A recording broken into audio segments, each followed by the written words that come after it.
The Coventry Land Trust Authority here. It is 6:34 p.m.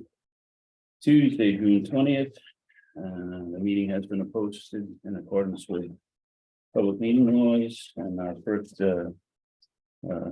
call of duty here is just to make sure we have a quorum for the meeting. So I'll do a roll call. We'll start with Jack on.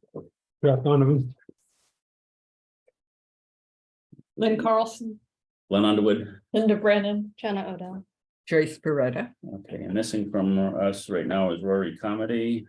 She has not said that she wasn't coming, so she will join us shortly. And go ahead, you can introduce yourself to the public and to the. Sure. Thank you. So, my name is Doug McLean. I come from most recently the city of Cranston. Served as principal planner there for 5 years. Before that, I spent 6 years with the town of South Kingstown. Excited to be here. I have not staffed a land trust in my career, so I'm excited to learn quite a bit. And I know you guys had good guidance under John. We are fortunate that John Studley is still a resource to us. He's made himself available to help here and there. So as questions come up, if there's a desire for some institutional knowledge, something that you knew John really had his finger on the pulse of, we still have that as a resource. So there's some overlap. Certainly a big transition in Coventry planning right now. Yeah. But eager to learn and get to know you guys and what you're working on. Okay. Well, welcome, Doug. Next thing on our agenda is the evacuation instructions in case we have to evacuate.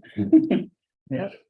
Probably head that way. I hope or that way. Or that way. We got two exits and outs at the back, and we'll meet in the parking lot up front there. All right, thank you. All right, the approval of the minutes. We've got two sets of minutes. One is the May 16th meeting minutes. Yeah, did you There there you are.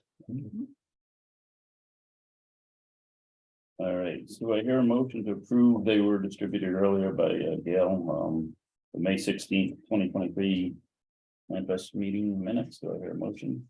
I'll make a motion. Motion made by Jenna, seconded by Lynn. Any further discussion on those minutes? All those in favor say aye. Aye. Opposed, so voted. And then the very short abbreviated land trust walk minutes from June 10th on the Trestle Trail Maguire property. So I hear a motion to accept the site walk minutes. Made by Linda, seconded by Jack. Any further discussion on the site walk minutes? All those in favor say aye. Aye. Opposed, so voted. All right, now, we do have some guests I see online here, and one of our, so I'm gonna move a couple of things to the front here, and then we can go back over some of our usual business, so we don't keep people waiting, if that's okay with the board. The first thing, And I will just interject to say that Jane Justice had reached out to me personally. She had been interested in having a little bit of overlap with this group on her property, the Maguire property. That might be what you noticed. I don't know if you see any others on there for other properties. let's see, Karen? Here. I see Jane. Yep. Whitaker is my partner. This That's is, your partner, correct? yeah. Hello. We can't, Hi there. hi. We can't see, I mean, you can't see us, right? We're No, off. right now, we can't see you. That's okay. Oh, I apologize. Okay, all right. Let's see what we can do here to fix that. And Pauline has, Pauline, are you on for a specific property? Or just in general? And Pauline, you are muted. If you wish to speak, please unmute yourself. Okay, Or do we have to unmute her? I No. thought we had to at one point, yeah. okay, well, So that's fine. okay, so let's, if we could, let's move to the Maguire property. It's under old business 6.2, and we had done our site walk. And we said we re-rank the property on our ranking sheets here. Because we have some members that hadn't walked it prior. and some of us had. So, we all just recently had the site walk. So, and everybody is familiar with our ranking sheet process here that's been established. So let's go down and the purpose of this is just to make sure that the property meets the standards of interest for the land trust, but sort of gives us an independent way of evaluating the property. Is there a possibility for us to hear from Jenna first, who walked further into the property? Yes, if Jenna wants to give some comments of what she saw, then before we start ranking, that's absolutely appropriate. Yeah, sure, I can. So I did go in about 40, 60 feet or so.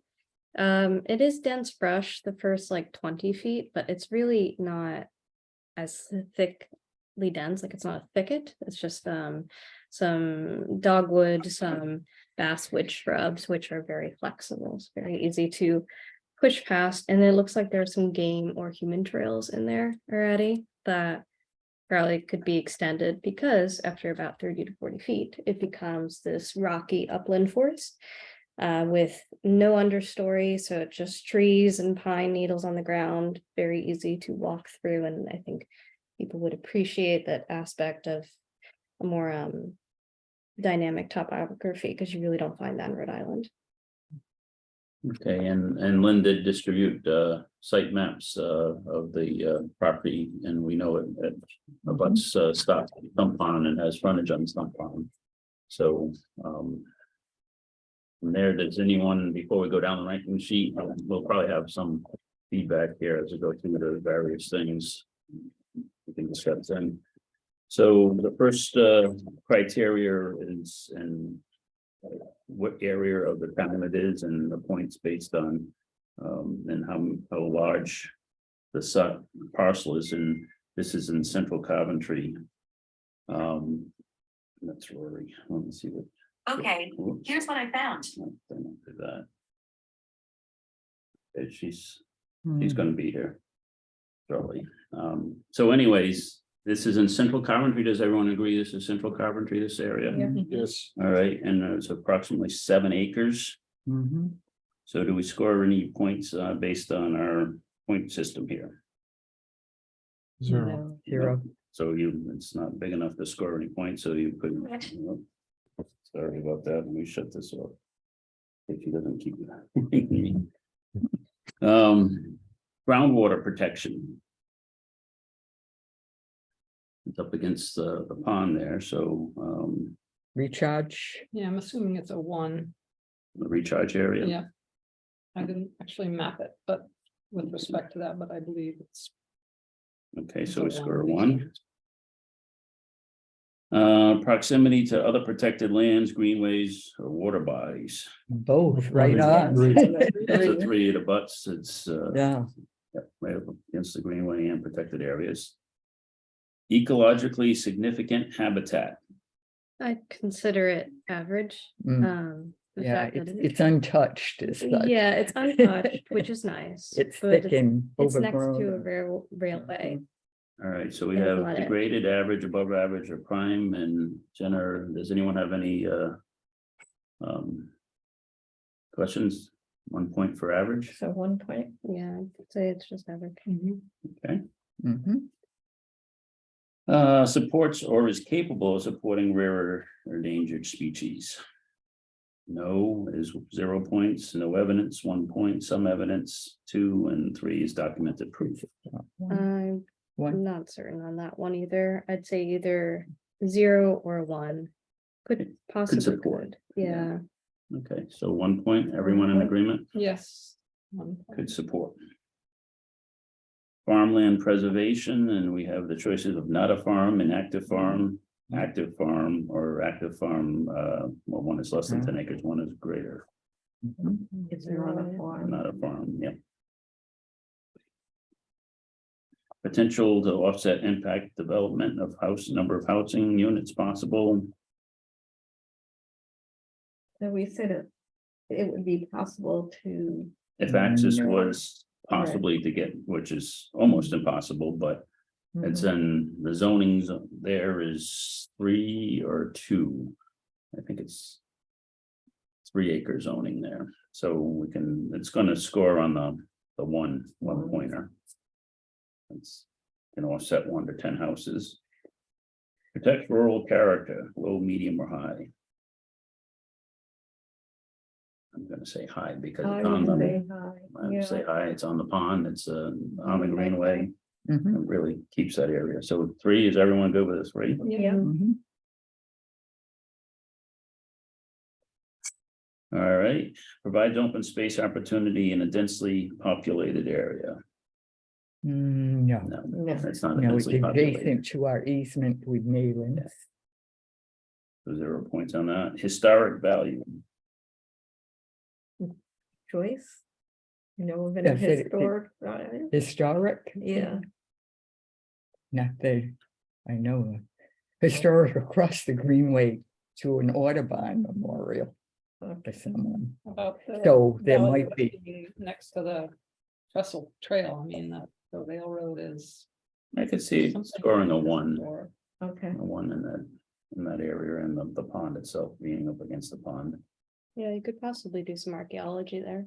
Mhm. True, yeah. That'd be interesting. Okay, so we'll give it a 1. Scenic value.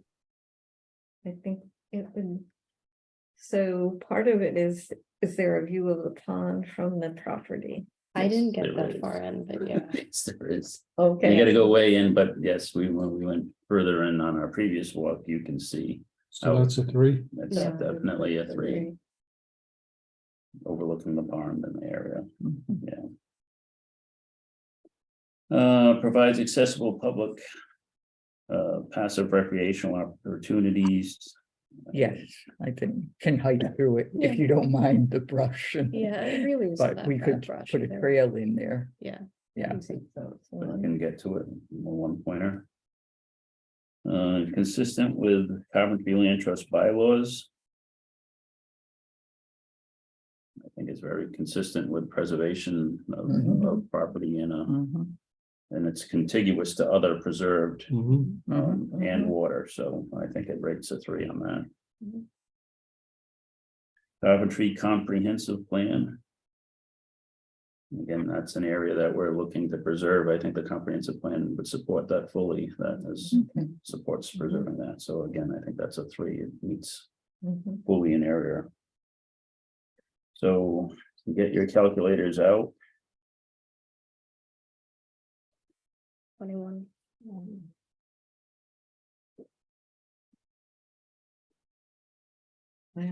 Yeah, 21. 21. 21. 21 points total.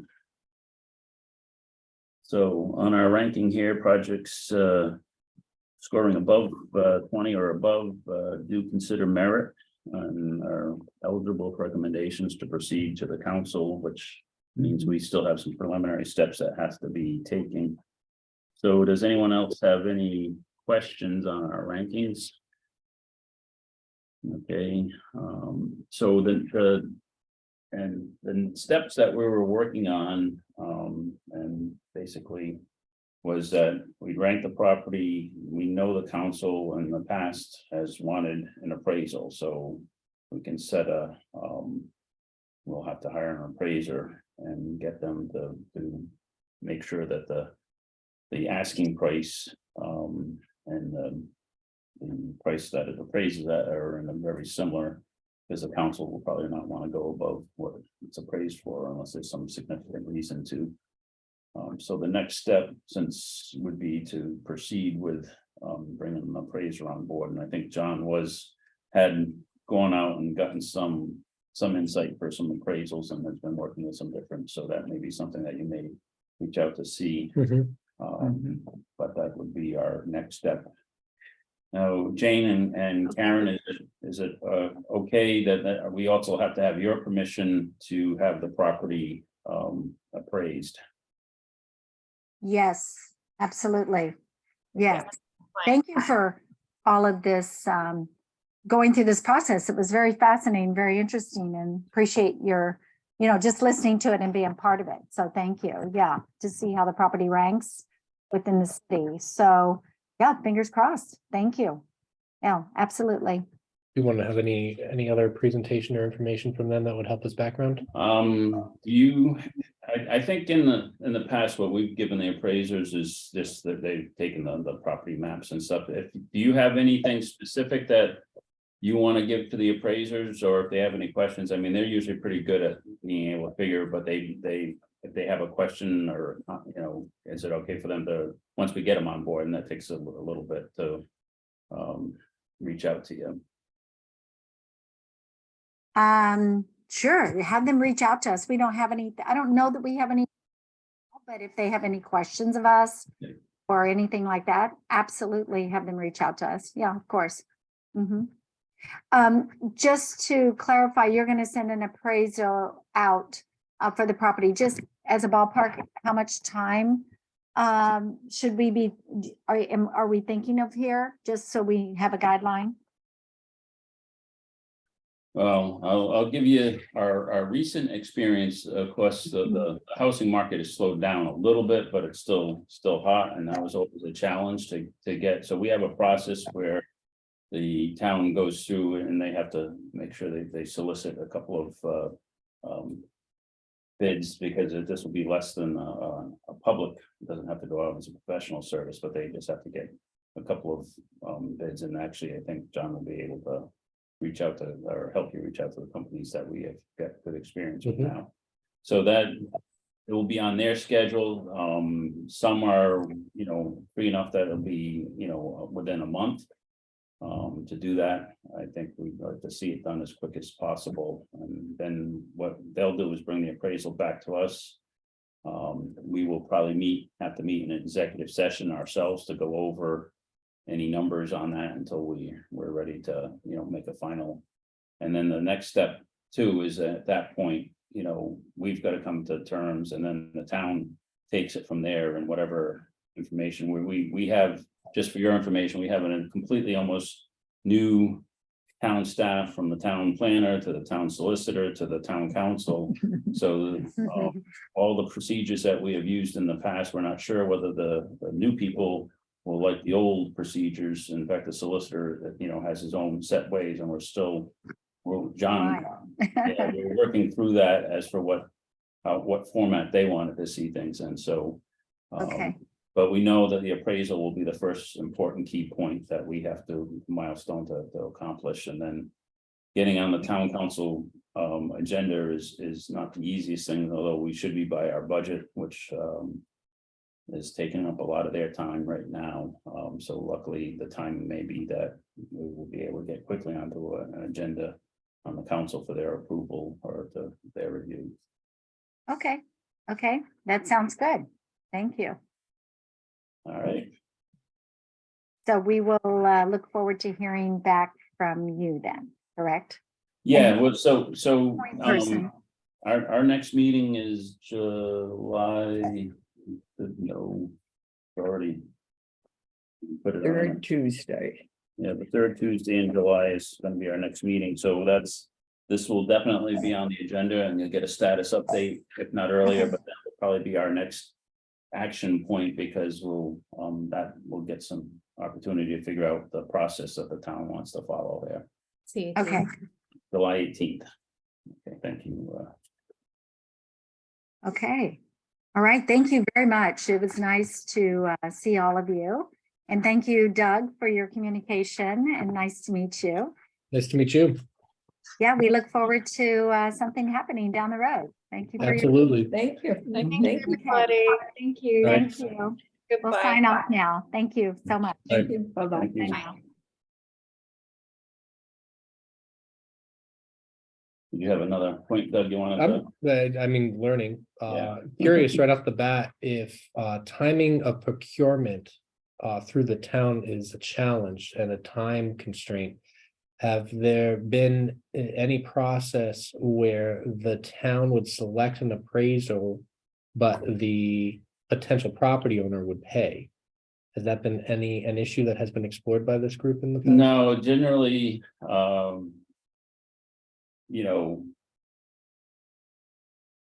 course, that's a good point to see whether they're willing to have it appraised. This particular situation is a little bit different because it's a landlocked, parcel of land on.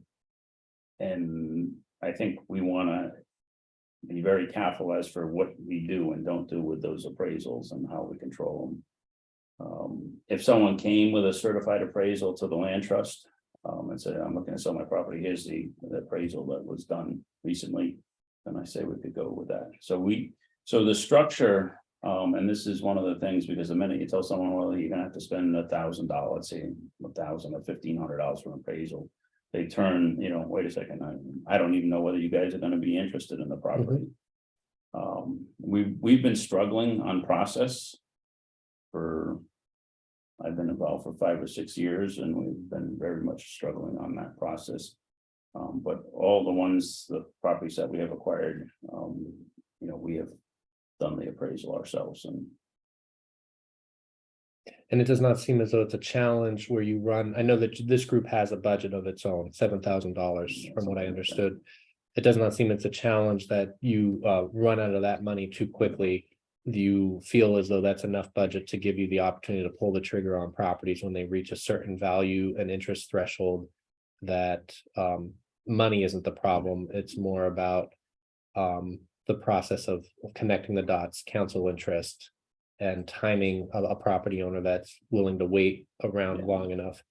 And part of why I brought it up isn't just, save the town money, but if, for example, procurement of, well, we don't feel comfortable unless we bid, and it has to be a 6-week process to bid, and then we have to go through the review has to go, but that's only to spend the money. Otherwise, if someone just produced the report, we would be just as happy to say, the process is done and we accept the report.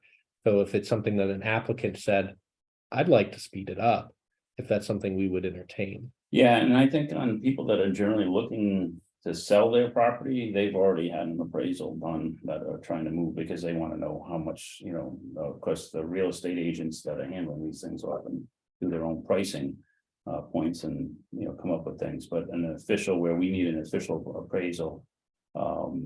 I think that the process, that could be part of the process, that if you wanted to move faster, you can hire your own appraiser, and that may even move us faster than us having to go out and do it. With their fear, I think, for everybody, and just one of our challenges is the fear of us not being able to act. Yeah. We have a piece of property that's willing to be donated to us that adjoins a piece, and we're still struggling on how to get that piece into the process here because of the town. There's no set format. It's one of these things prior Of receiving a piece of property. of how to do it all, how to get the everything done legally, where we've had different guidance. Well, we want to have all the way from a class 1, which we don't, really need. So those are the things that we'd like to see worked on in just a piece of paper. Here's, the land trust involvement. We're not, we're just really advisors to the town. Because we can't do anything more than give an advice to say this property ranked, this, go ahead, go do it. We support this. We do approve spending the trust fund money. Essentially, it sounds like the land trust is the thought process behind, what are the properties that we want to acquire and prioritizing them appropriately. But then the mechanism of, this is our recommendation, we recommend you acquire. From that point forward, it sounds like there's issues with a clean process. Right. And that's- Even if the council says we agree, also what's the next step? And it doesn't sound like there's a clean, predictable process. What for- documents do they want? Now, we put together a packet, and so we're working on 2 things where Jenna's actually gone and done for getting stuff for a write-up to put in a packet to the town, which council, which includes a map of the property, our ranking score sheets, like that's the one that we just did. And general notes and stuff for the council to have for their review. So we're, that's what we've done in the past, is we put together a 5-page packet, with all the maps and pictures of the property, so they get an idea of it. But the process of getting us to the council and then not have the solicitor say, well, that's not how you do this, because a solicitor obviously is guiding the council on land, what do they want? So if we have a clean slate as for going forward, And there's a new council and a new solicitor and processes have changed. I know that the new solicitor has, and not that I'm on my 12th day on the job.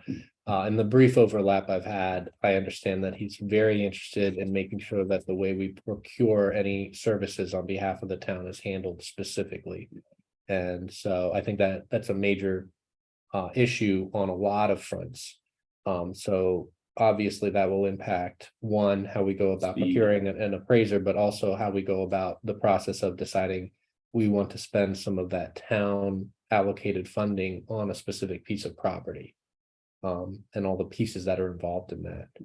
So, but understood, but it's something that needs to be. Yeah, we need to vet that out because again, we don't want to lose the properties because we have our too cumbersome procedure. When I've talked to other land trusts, that our stuff is we're out of date.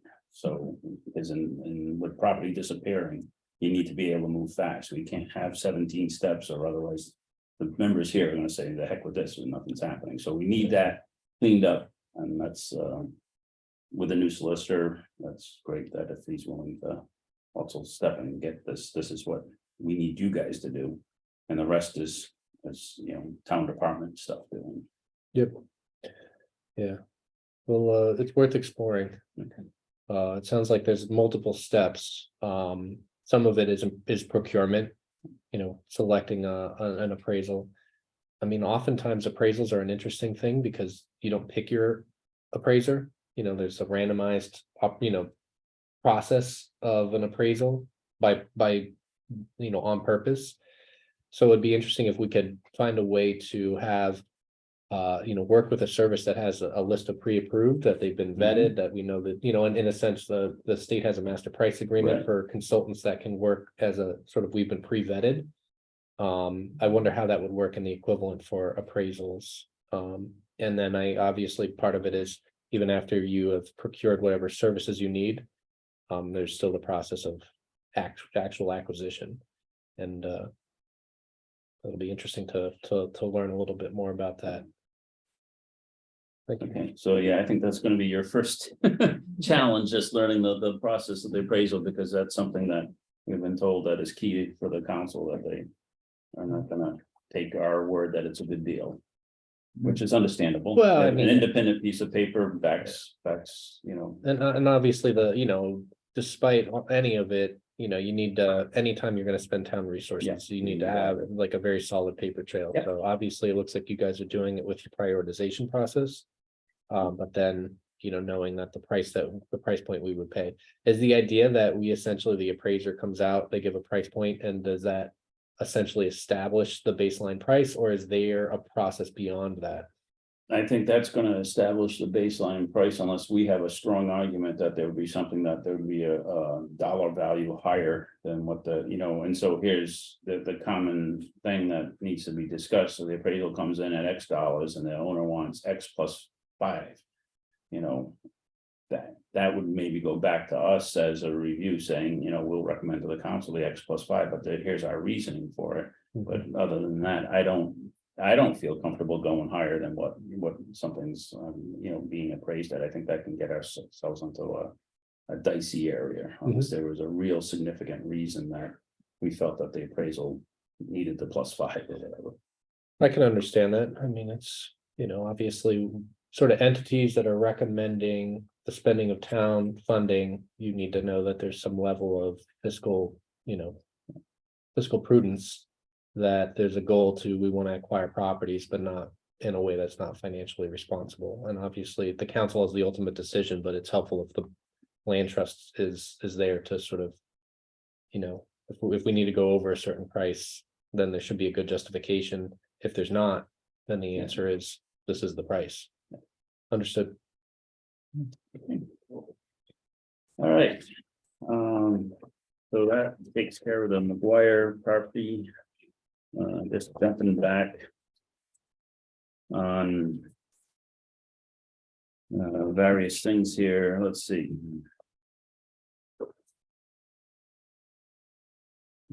Let's go back to right up to the top at 5.1 outreaches to encourage and organize volunteers, and Rory's been heading that up in She did get us, Weston, who, helped on the site walk, and does anyone have any other updates for us? We'll be looking for some volunteers for when we talk about signage here that we have.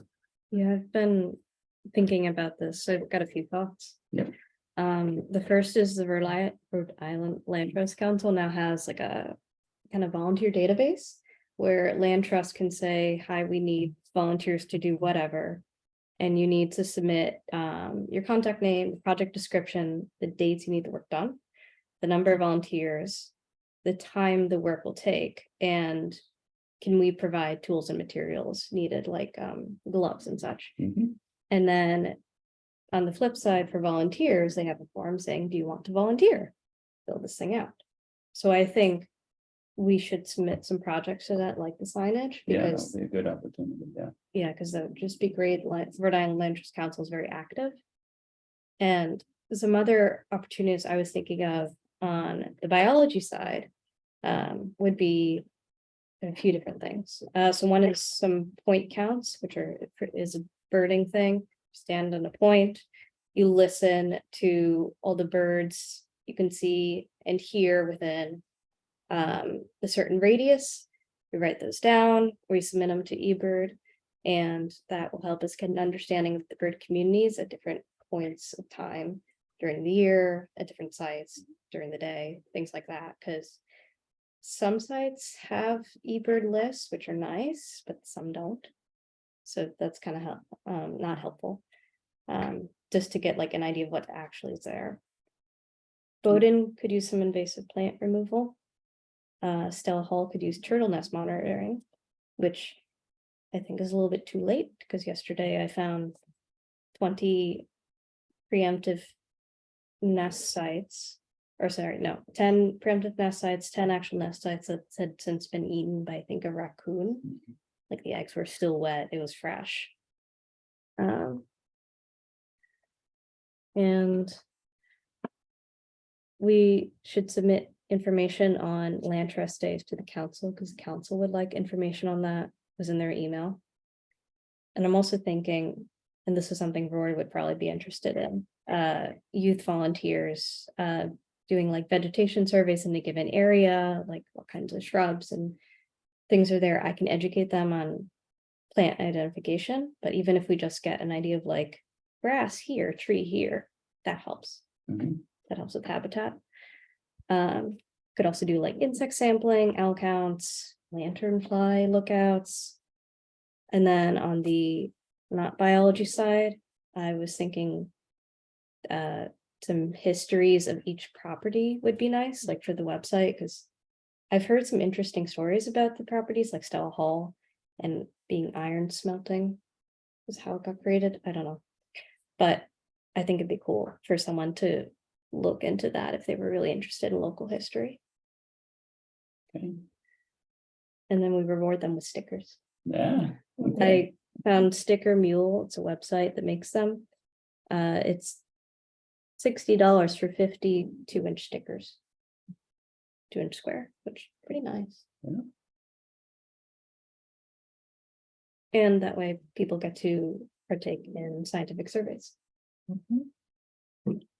I think that's a good starting point, because the Rhode Island Land Trust Council is looking for, active enhancing the entire state.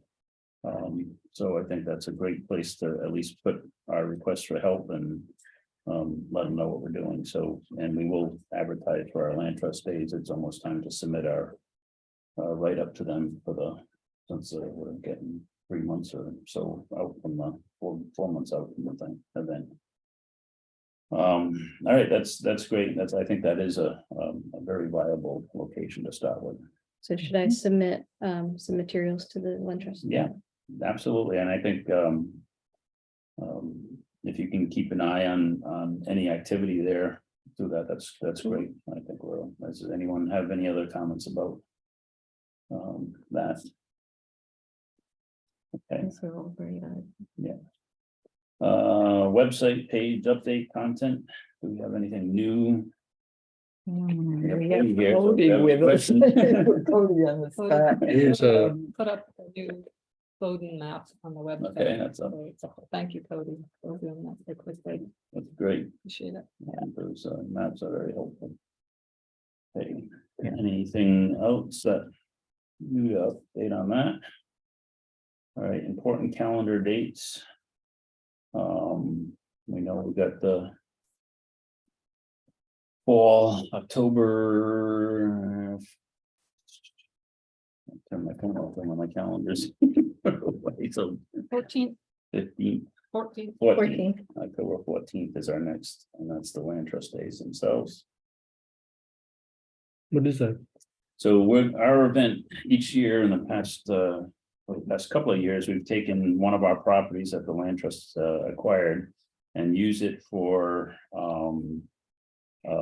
public. We advertise that we're going to do a hike. We set up a small pop-up tent and tables and information, and we sort of showcase the trails on that property. And so in the past, the one that you have in front of you is the Bowden property there. We did that, which was very successful. We had 30 or 40 members of the community, other land trusts and stuff, walk the property on the trails. And then we've done Stella Hall, and we did Janice Sullivan. So we've done, this will be number 4 for us. And it's basically just, we advertise, we invite all the community officials. We've had good support from the town council at these events where some members have shown up. And it's just a day to showcase the property, that this is here within town, something good for Coventry. And we organize a leader to walk, we do an organized walk that showing, and this year we're going to do the Whipple property off of Sandy Bottom Road, I guess, is going to be our basic meeting point, and walk the perimeter of it, which is a very nice property in the again in the center part of town towards the eastern side, and it has a lot of good scenic views on the Patuxent River and along the Manchester Cemetery and stuff. So it's a really nice property. So we just go there as a group and we set up little stuff and spend 2 hours or so, 2.5 hours meeting the public. And the bridge is finished. Thank goodness the bridge is in that area. Would you describe them as educational events or more just opportunities for kind of informal meet and greet? It's both actually. In some ways, we hand out a lot of different brochures, and we'll also hand out some of our stuff. And now that we have some maps and things, so for our other trails, we'll be handing out. So it's that, it's a lot meet and greet and just showcasing this is in Coventry. So many people don't realize these areas and how nice they are. I mean, I've lived here 57 years, and 2 years ago was the first time that I ever walked the Whipple property. It's beautiful. I mean, it's a resource here, and a lot of people don't realize that Coventry does have a lot of the people that live next to it do, because they use it, they walk, it's a good walking trail, but it's so easy to get to, and it's you can spend an hour there and have a nice, enjoyable hike. And it's very well maintained by the users. So they take great pride, and they police it themselves, which is wonderful. Yeah. So that's our focus. So each year we've been choosing one, and October 14th, at 10 a.m. will be our Whipple property highlight. Are we gonna have the trails blazed by then at Whipple? I think we will, but I think what we need to do, and that will be in talking here, is how much trailblazing and we want to do on that particular property, because at least I think we had discussed the perimeter to keep the people on, not those little inland that we want to showcase. Because obviously we don't want to do a lot of marking on that particular property, and the trails are pretty well defined there, not quite as much as the Bowden property, which is a little bit more difficult, which we now have some signage that we'll talk about to install. But yeah, we do need to do a couple of markers on that. I don't think we need to blaze as much on that property as I don't want to disturb it, because it seems to be pretty, except for just sign to continue this way trail, whatever, I think we can. There's only a couple spots I remember where it's kind of confusing. Using, yeah, so are we gonna put signs or are we gonna just paint trees or? I think we might just put one of those little, like, just like what we've had just recently made up, just the wooden, yeah, Sign, Yeah. like Larry made. like Larry Yeah. made. So he can do, he You can know, do the full Monty things with the etchings. Or he could just do temporary ones and put them up on the Mm. metal political sign things temporarily. I think we'll just do the couple of the full, just like he made up for Bowden. Yeah. We just need, just a couple of points that we thought where people could get a little confused, and we want them to, highlight, and with the trail map of saying the outside trail is the what we're really showcasing. Those other inner trails or whatever, I don't think we wanna. That's good for the local people, but if you were to suggest someone to come visit, what would you want them to do? You'd probably want them to walk that perimeter trail, and then, because that's a decent length, but we don't want them to get lost and take one of those shortcuts in the middle. And Larry's on board to create the signs. So tell him What we need. what we need. And he'll Okay. pop 'em out. Yeah. You call the event Land Trust Day? Yeah. Yeah, so the Rhode Island Land Trust has land trust days, and so our event, we will be Stella Hall. / part of Rhode Island Land Trust days. Okay, so it's like the entire state. Yeah, All land trusts in the they do state. stuff all from, I think they start in August actually doing stuff, so they have a whole bunch of events throughout the state. Different land trusts doing different things on different weekends, and this year we chose a weekend further back in October. So it's a coordinated event with other land trusts in the Yeah, state. it's sort of just working with the Rhode Island Land Trust Council. Their advertising capabilities are so much greater than ours to get the word out on, because they reach a wide community of people that are interested in these things. So you often see at these things, non-Coventry residents Yeah, that are absolutely. coming and just getting to know the best properties or the properties that each land trust wanted to highlight on any given year. Okay, thank you. Should we have a work session to walk the property and just decide signs for Larry? Yeah, we're gonna have to do one more walk on the property ahead of time, just to get the 4 or so signs, and then again, I just wanna bring Raina, our Parks and Recreation, and on board, just so that they know what we're doing there, because they've done a lot of maintenance there, even though it was a land trust property. They've kept also stuff, so I don't want to make all of a sudden that someone calls her and says, "What's this?" I just want to show our signage and stuff, and that's why I want to keep to very little. I don't think we have to do a lot there. I don't think we need. Okay. It seems to be a. Think of about, based on our walks that we've done before, when we went out, I can think of maybe 5 places that would need a sign to say, stay over there. Right. Or Yeah. take a left and go down there. So I think if we have a work session again at the property, take the walk, and then create the trail map will go with that, where we're gonna put the signs, and then we can show that to Rainer, and that's gonna be our piece that we strive to take on. So I think that'll be pretty simple. We don't want to get too, again, we know we're having struggling with enough time to maintain. I know.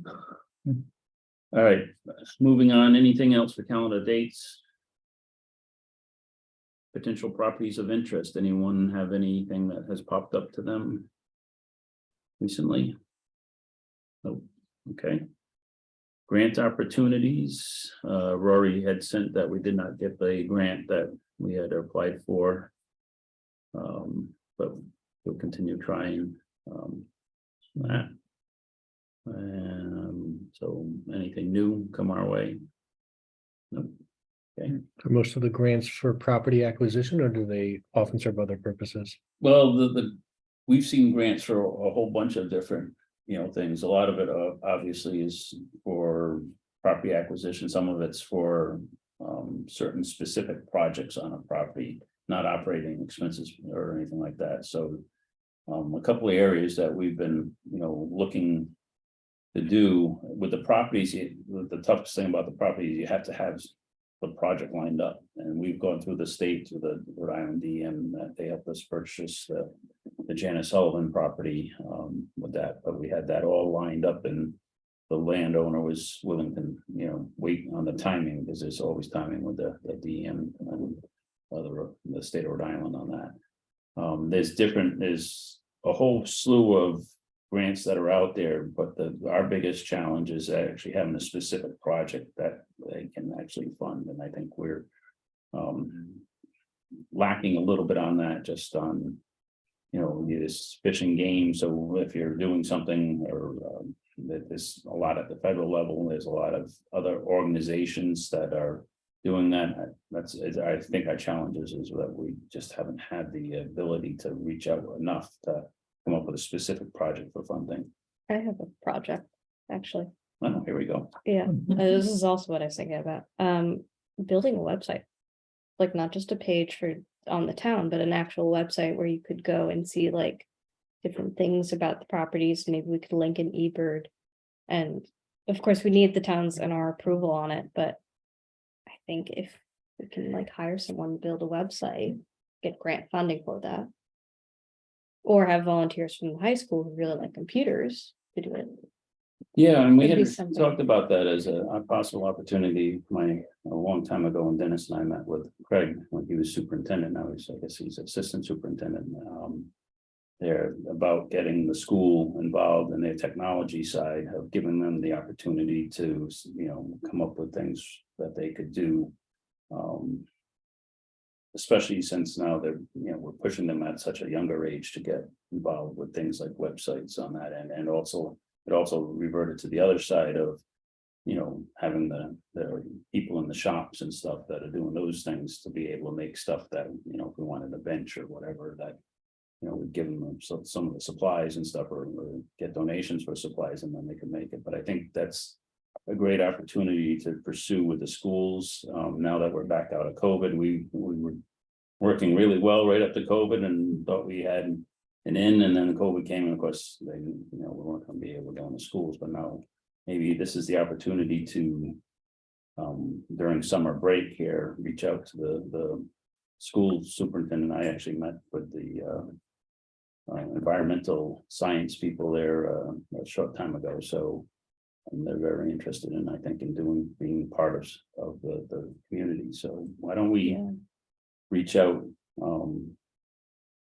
and try and set up a little meeting with the school, the people that are in charge of those sides of the programs. I can reach out to Craig and then say we want to have a little, see if they're open again to building that relationship of, we have the technology side here, what can they do for us? I think that's, and also for grants, I mean, it's also possible if we do need some sort of funding to hire some professional to work on building a more elaborate program. Okay. That's good. That would be great for many aspects. And then the other grant idea I had, and I don't know if this is feasible, but I know we have a bunch of percolation tubes, the perk testing tubes at Bowdoin. Well, if you go, I think it's Bowdoin. Oh, one of our sites. If you if you go to a bunch of fishing spots around Rhode Island, you'll see what looks like a perk tube mounted to a post saying, put your fishing lines here so they don't end up in the ocean.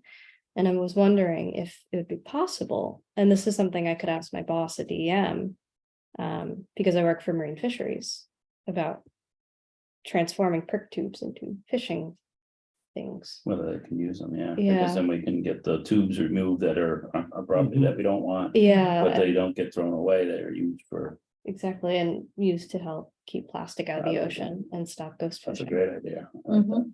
Okay, I'll talk to my boss. Yeah, and that's also an opportunity for our volunteers, when we do walk the Bowdoin property, to help us carry, those tubes out if we, remove them. And that would even, I mean, to me, that sounds like the kind of project as far as, like a shop at the high school couldn't make the conversion, Oh, whatever yes. it's. Yeah, they might Yeah. have to put the bottom on to hold so the stuff Yeah, because there's like a bottom and then like it looks like a periscope, honestly, and little slot where you feed in the stuff, so you don't put garbage in there. Right. Prevents that, so it's just fishing line. That would be great. I think that's a great idea and serve two purposes. Okay, let's, That sounds like something we could get a grant for. Yeah. Because it's so specific. Yeah. I had. Yeah. This, are you done, Jenny? I'm done, Okay, sorry. I just want to make sure we've had a chance. I'm done. I don't know if you recall, last month I talked about the conference that I went to where they had trail counters. On property, so they could keep track of how many people and bike riders and everything were going by. So this is the unit that they purchased. You get 3 of these trackers that you can put on a trail for $22,490. And that comes with the actual trackers and the database and the thing that you download it to. And then I was looking at the database that you provided us and Linda, and I couldn't find anything that was a grant that was kind of this size and for something so specific. Most of them seem to do with purchasing land or, projects that had to do with sustainability or climate change. So this didn't really fit in any of those. So that's where I'm at with that.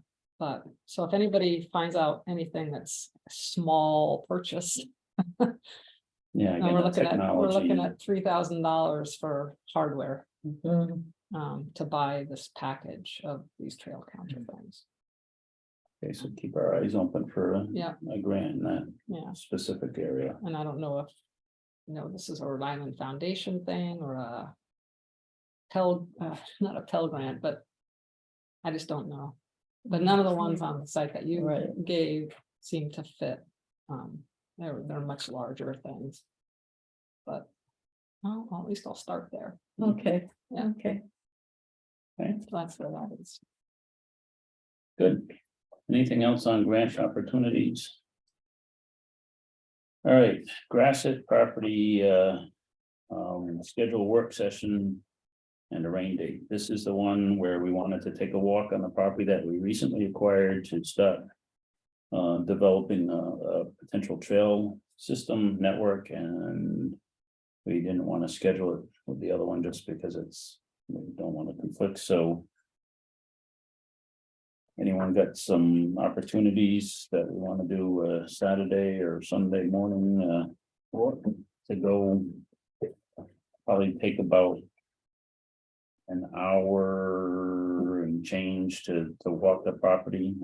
There's 2 sides to the Grassett property. Obviously, I think we focus on what would be the east side of the river, pretty much, instead of trying to get across to the other side at this point of that. So this is the 15 acres of land that we just recently acquired about 4 months ago. Now it was just completed in the eastern end of town. So it's one of the larger remaining parcels of undeveloped land, and it's got a network of ATV trails on it, of course, because there's been very little policing of it, and it does have a very steep ridge on it that is both scenic and also a challenge for our trails and stuff and erosion and things like that. But we wanted to get to that area, just at least one loop trail started, so people that want to walk the property on that, so we can have an official trail map. And so we need to go walk it and view what we have acquired and scout out a trail. So calendars. I am free this Saturday and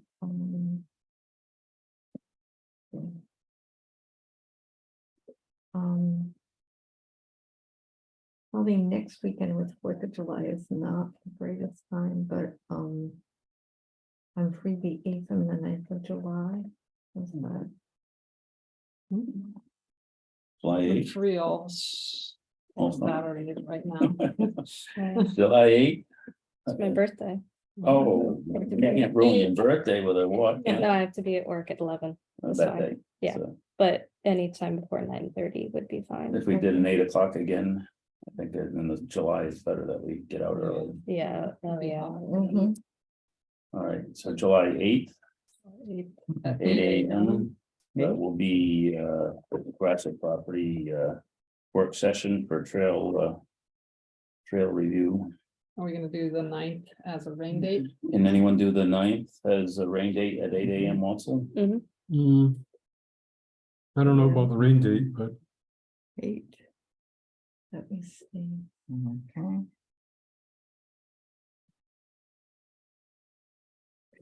Are these work sessions typically posted as Yeah, public so meetings? what you'll do is take this and give them to Gail and she'll post them.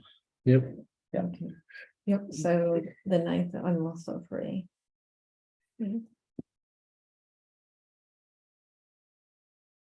Jack, do you want to gamble that on the 8th? I'll make it for the 8th. Okay, I don't know about the 9th. I mean, do we need for a quorum? we just need to have 4 for a quorum for the sidewalk. All right, why don't we hope, and if Jack, if we have to rain date or We'll see, We'll see. things could change there. things could change. All right, so let's still do the 9th as the rain date, just so we can get at least the basic establishment of that project going. I don't think we're gonna be making any earth-breaking changes on that property, but just walking it and you had the opportunity anyways, Jack, already to, Yeah, I've traversed it a few times. Yeah. It's steep. okay, so that's the Grassett. Any other questions about that? So Doug, you'll give those to Gail 8 a.m. on Saturday the 8th and the rain date the 9th there. So Does she typically post them as 2 separate potential meetings? she'll post it with a rain date on I think that's what she did the last, so one posting with both dates on it. Okay, Mhm. and they're both at 8 a.m.? Yeah. Sounds good. And where should we start? We can park. What I did, so. Just going down, so do you know where the property is? Yeah, you should know where the property is. I'm trying to think of the street that heads down to where the, Lincoln Avenue, is that what it's called? The street. there's Lincoln and Howard. Which one goes towards the river? Lincoln, Lincoln. So I parked along Lincoln, almost down by the, there's a lawnmower yeah, repair shop there. I just parked on the street, there's street parking. And walked up. Yeah. It's almost perpendicular. Oh, reminds me of New Hampshire. Yeah, it's very steep. Yes. Look at- It's So very park steep. on Lincoln. Yeah, Okay. And I will bring my. yes, you're gonna want, you can see, you're gonna want your walking stick for the hill there. That's gonna be our challenge with the property there, is just finding a way to traverse the ridge and come back down the ridge and back around. And Lincoln is. Lincoln is the river. So the river's that's the river. Mhm. Yeah, so Pierce Pond, so we're gonna go here and down. So Okay. down and back this way. So, No, And I this is, park. this is the property, yeah, and we're gonna park here. park here. There's Okay. parking along the street here and you can Okay, walk then up in. walk down, okay. Like, Yeah. okay. Don't want to park on the wrong side. Okay. All right, Mhm. all right. We already on our agenda cover the Maguire property, now going to the Boxdale property. This is the donation, and this is the other thing, Doug, that That's, yeah, you can see on the map, but the a little, little spit of land here. No, okay. so Mr. Boxdale is generously offered to donate that little bit of land there to give us a little better access to having on-site parking. But what it requires, because this is where, what we don't know what it requires, and where we left it, what John was pursuing is because he's cutting off a tiny piece of property, Mhm. not for buildable lot or anything, obviously, it's going into the land trust. What steps and procedures do we need to follow to get that accomplished? Because in technical terms, it's a minor division of Mhm. but what does the town need to be able to do? He doesn't want to spend any money, obviously, he's just making a donation of the property to us, but do we need to do some sort of survey, obviously, to mark bounds and stuff, so we know what has actually been split off from the property? And the process, again, of accepting. So that's a major, he's been offering this for several years. So we would like to get this accomplished, and it's been sort of a little bit back and forth. We needed to get the Grassett property first acquired before any donation, so that is accomplished. Now we need this little, what do we need to do? Mhm. And So the questions are, what class of survey is gonna be necessary in order to move a lot line? And it sounds as though it doesn't require a new lot to be created, it just requires a shifting of a lot line. This gentleman is willing to have his lot line, come inward towards his property, and that the rest of the land can be joined to the Grassett property. Is that fair? that's correct. Yeah, so it's an administrative subdivision. It doesn't need to go, it's an in-house staff. Yeah. Approval process. But then I also don't want to speak for how simply it is to take for the town to accept a property. With no fee, I'm Right. sure that there's a mechanism for how do we, what kind of review is needed. And what's the mechanism to, actually purchase, quote unquote, or acquire the property, even if it's without a fee. Yeah. And so John had begun some legwork on that, or Yeah, he would had this just begun, get? yeah, so in this, there again, this is where the new solicitor, I don't know whether he had enough time. Of course, the new solicitor was very busy in his first several months here within town with all the stuff going on.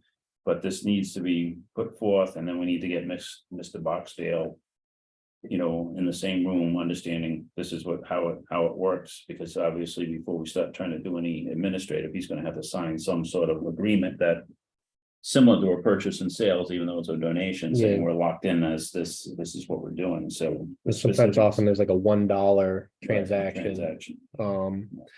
I'll be happy to chat with John and pick up wherever he may left off. It sounded like where he left off was waiting for solicitor input on the. I think that was the whole thing, where are we with the solicitor and how to do this and what steps, administratively, what steps. And I don't think there's really much needed from us. Mr. Boxdale is very easy to get a hold of via email.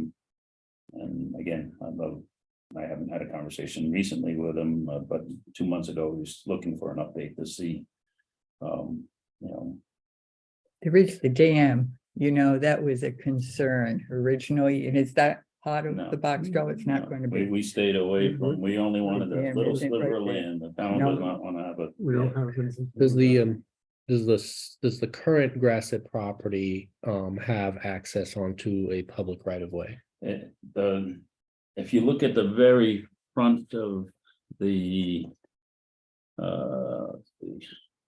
parcel, this doesn't have the parcel lines on it, but there is a right of way to the property, so we can walk to it. Here.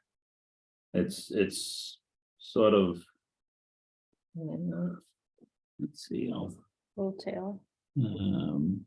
so it's right on the edge. If you brought up the map, the GIS map, you'll see where our access Thanks, Cody.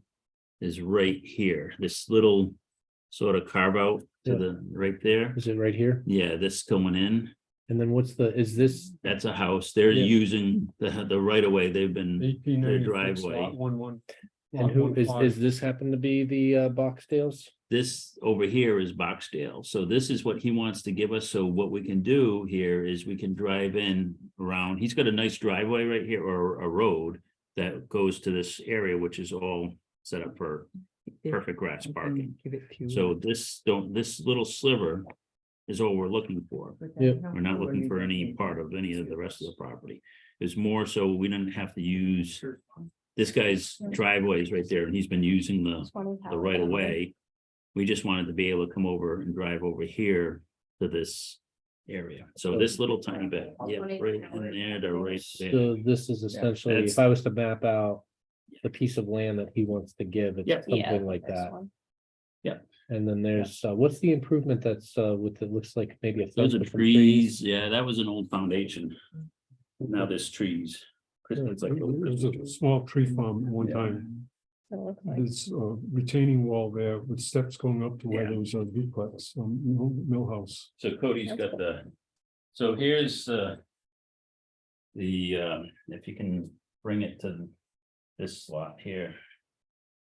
Or is it just being, 96 and lot 15. is this being shared on Zoom? Yeah, sure, if anyone, I think there was one. There was Being Pauline, offered, it's Pauline's Mumford still with Road. us. Pauline's still there. I mean, the Mumford Street is 96 and lot 96.1. Yeah, so this is the.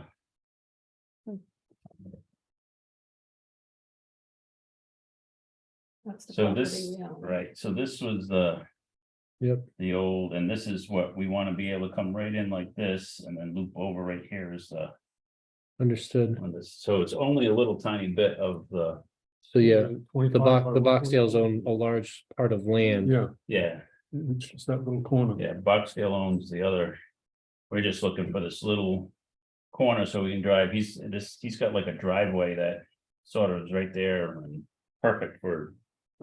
What we need. They sold Christmas trees there at one time. Anything on the piece of property that we're looking to acquire that would need a specific review for? No, that's why we're staying away from the pond and all that. We want to draw the lines and the edges, so it would be 1 foot high water line or something to keep off the. So we're not getting involved. Our property or the town's property actually takes part of the pond. But we didn't want to there is a dam that holds that. Pond, we didn't want any part of that. We just need. The, For that gravel area. Yeah, so there's some, it looks like there's some minimal improvements that are on the piece of property we might be acquiring. It looks like it's the edge of the foundation. Has anyone been familiar with that area, that specific part that we would be looking to acquire? we've walked it and not, we. Haven't pulled his deeds to do any research to see if there's any other restrictions or anything on, obviously that's gonna be part of the. Purchase and sales, that there'd have to be a title review or whatever. If I was to put my lawyer hat on, which I don't like to put that hat on. Is there any issues with potential liability with elements of the piece of property we're buying in terms of its accessibility, any improvements that might not be in good shape? Like a foundation that's falling apart? No, we actually, the foundation is actually on our property already, the little piece there, it's actually in better shape than. So this is just the reality, one of the things you may want to do when you're touring the east end, take a look on the map there and just swing down there. And just see if there's any thing that you see from your perspective. We haven't seen anything. I mean, it's just really, it's more of just a little tiny driveway and old, the way that property got divided up. It looks like it's almost like a little right of way that they have left out that side of the property. Yep. It's It's funny, the property doesn't quite touch the right of way. It looks like it's like there's a corner, the two corners touch, but not like a shared property line. So it's almost like it got close, but not quite.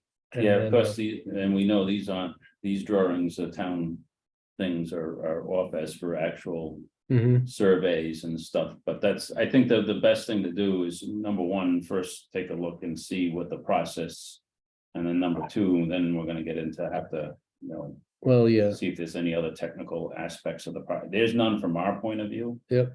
From our walks on it. yep. I would say that the only cost would be, I think that the subject property that we're acquiring may need a class 1 survey. I could see there being a version where we don't need to survey the entirety Right, of that's the the town piece. property. That might be done through a class 4. The class 1 survey, even of a small sliver of land, is not something that people do for free. No. And it may be. It may be something that you guys feel you can accomplish with your internal budget. But obviously, it's a consideration. Right, Certainly we don't want it to put it on the property owner that's donating a piece of land. So I think that, I mean, from a cost perspective, that's the only issue. And then, yeah, I think there'd be some due diligence that we'd want to do just to make sure we understand the piece of property. The idea is that we're also buying a piece of property then that would accommodate vehicle access and vehicle parking. So I think we'd want to have some, as we purchase it, I could understand that the town would want to understand, do we feel as though that property is accessible and ready today for that purpose? Do we feel like what kind of maintenance or upkeep would be needed to maintain that? Is it safe? Are there, good, would we need signage to make sure it's clear? Are there places where it'd be clearly one-way traffic? That those would be the pieces that I think, we just want to square away. I can see those questions coming up quite quickly when we talk about, oh, it's so simple. We just like to accept the property. Those are the questions that we want to anticipate. I don't disagree. I think a couple of, again, we're gonna walk it in July, but I think if you took as a independent view and somebody pushing the project, you're gonna get the question from, so you might want to take a swing down there and take a look at that. And just walk it. Yep. And you guys have sidewalked it recently? Yeah, we purchased this, the last time we actually, I've been on it more recent, but we say, when we bought the Grassett property, we say walk that now. Probably 3-4 years ago. Yeah, it was before. Yeah. Before my time. Aside from basic signage, that would be basically just informative for interested members of the public to say, hey, access point here. Did you see any potential other improvements that would require funding? Okay. No, I don't think, the only thing that, we want to make sure is that. Again, anytime you're near a waterway, that we don't have a spot where someone's car can. Roll right freely if they don't put it in park. Seems to be a common thing that happens in this world, right into the lake, obviously, so. We would scope and whether some, large. Stones would have to be put there, or if the ground is sloped the wrong way, those are things that, like they are considerations when we go to actually. Get closer, but I think a lot of that public works would be able to work with us to. Plant a couple of stones if necessary to make sure that there's no free roll away of a vehicle into the pond. Good idea. Great, thank you. Okay. David Hayes property. I don't know whether I did not look before the meeting to see whether it was still up for sale. Yeah, it's still for sale. Still for sale. Signs still Okay. there. So here was another one, Doug, it's off of Maple Valley Road that we ranked and process again, and this is the frustrating part of process. We haven't had an appraisal. That was one of the things that, the asking price and what we thought it would value at are very close. So our intent was to move on this one and sort of get going. And this is the frustrating part because we can't enter a purchase and sales and, You can't walk the property. we can't lock in, it's on public market. So obviously the guys, waiting for someone to purchase it, which may happen at any time. So this is where we need a speed up. It's on the Turkey Meadow Brook, which feeds right into Johnson Pond. Mhm. I think we all felt it was a very ecological, significant area to preserve, being a major feeder stream to one of the most active areas in the town. And could Um, be brook trout habitat. Yes, it's definitely where there's.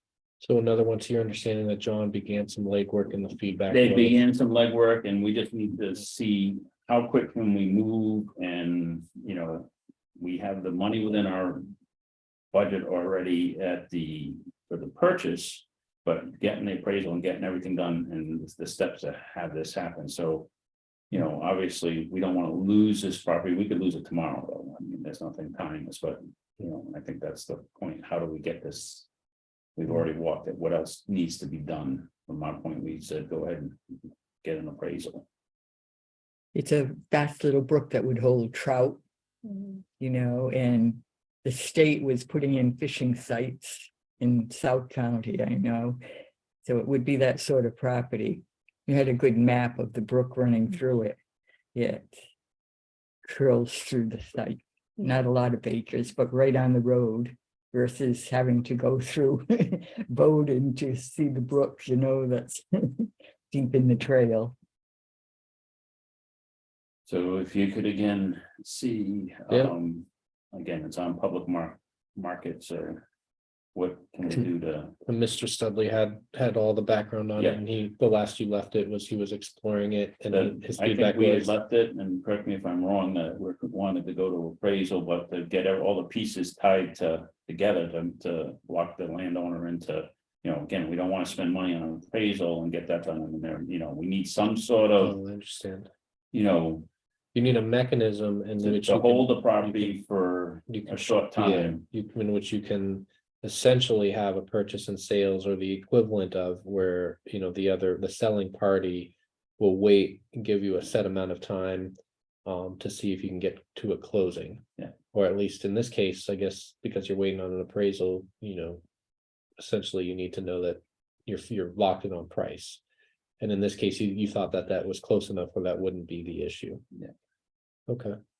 Yeah, follow up. See where things stand. Okay.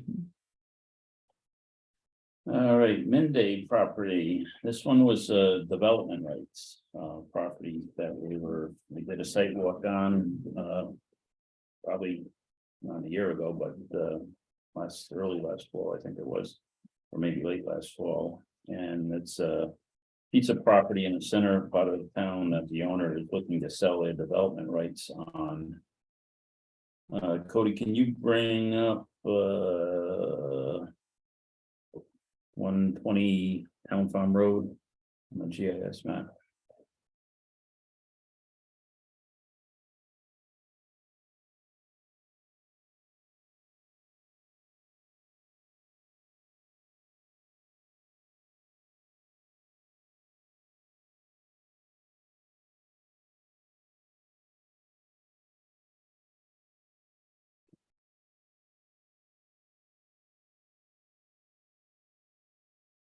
There's the property. It's in an area where you can see there was a lot of development around it. It's an old farm, basically that the owner wants to preserve for the future, and they're looking to sell their development rights. And part of our interest is not so much, the property is nice to preserve, but also if someone was to be a developer, they could buy that property and gain access to those other back lots. There's a couple there that were, so the lot itself, does have access to some big lots for development in the back. So we thought the property, being dinner, I know you're ready to, well, because with dinner, our environmental expert was on a mission here to get more data for the town, and that was one of the requests that John had to do a little bit of a write-up of what we're looking at on the property for evaluation to put our package together for the. It's another one, though, that was a situation of appraisal of development rights, which is a little bit different than as we found out when we appraised a property off a ledge road, development rights are a very different animal than just outright selling the property. As for value and, ways of doing it. So Jenna was tasked to get some papers and do a write-up and so she did a walk. I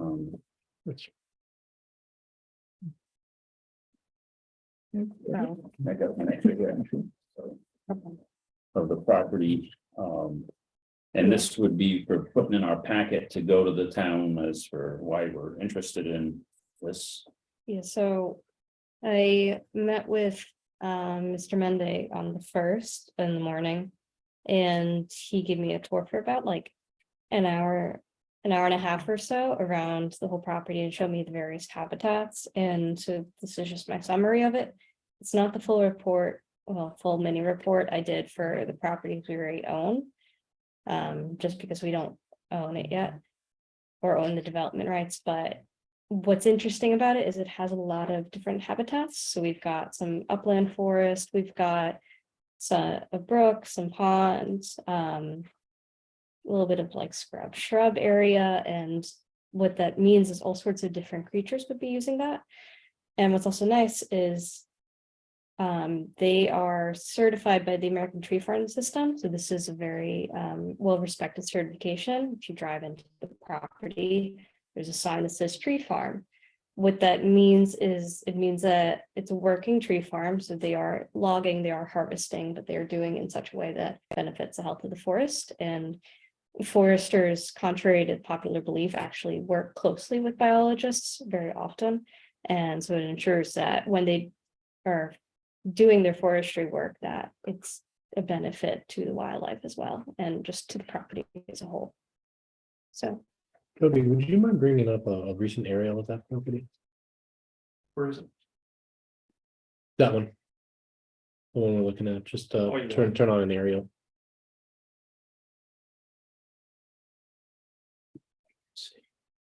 And that's 15 acres, Mm. the Mende. Yeah, and the 76 behind it, that is Audubon property. It's private.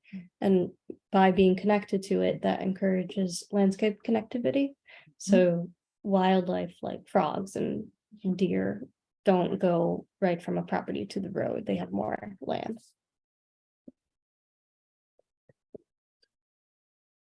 Yeah, so that's it.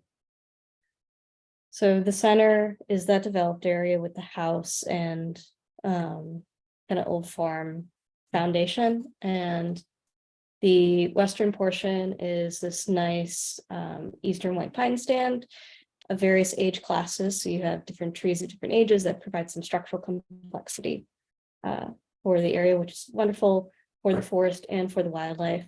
The northern portion lacks an understory, but makes up for it in some more structures, some logs, some rocks. The mice love that, the beetles love that, all sorts of little creatures, the snakes. And then the southern portion, if I'm getting my directions right, the portion by the road is all wetland and pretty healthy wetland. Was a really nice perk of this property I noticed is there's almost no invasives on it, which is quite rare. So that was really good to see. And they're clearly heavily involved in managing it. Do they have roadway access just between the two wetlands that are loosely mapped out there? Yeah, so could you zoom in, please, Cody? Keep going. Thank you. So right by the road, it's kind of hard to see. Like, is the driveway, yeah. Right through the two very faint green lines that are bound the wetlands Yeah, there. and those are just generalized wetlands, right? Mhm. Like a town generalized data layer. Does that sound right, Cody? The lines that are drawn. that Probably. Yeah, Not even, got nothing. not the town, it's probably the state. yeah, it's probably It's generalized. very- Because there's also a brook that runs along the edge. You showed me.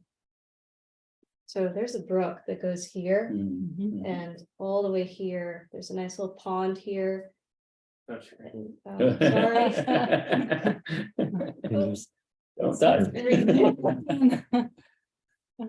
You You could try to zoom back in. There we go. Cody's a pretty good driver of these things. Okay. Yeah, the house is right Yeah. in the middle, you Yeah. know, they were gonna have a problem deciding what would be theirs and what would be easement.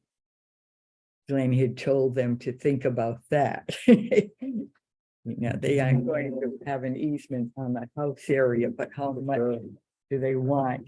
And how much will they open to us? Well, I mean, did you guys get into the process if you're establishing a price on, what would be a reasonable number of homes that could be constructed here?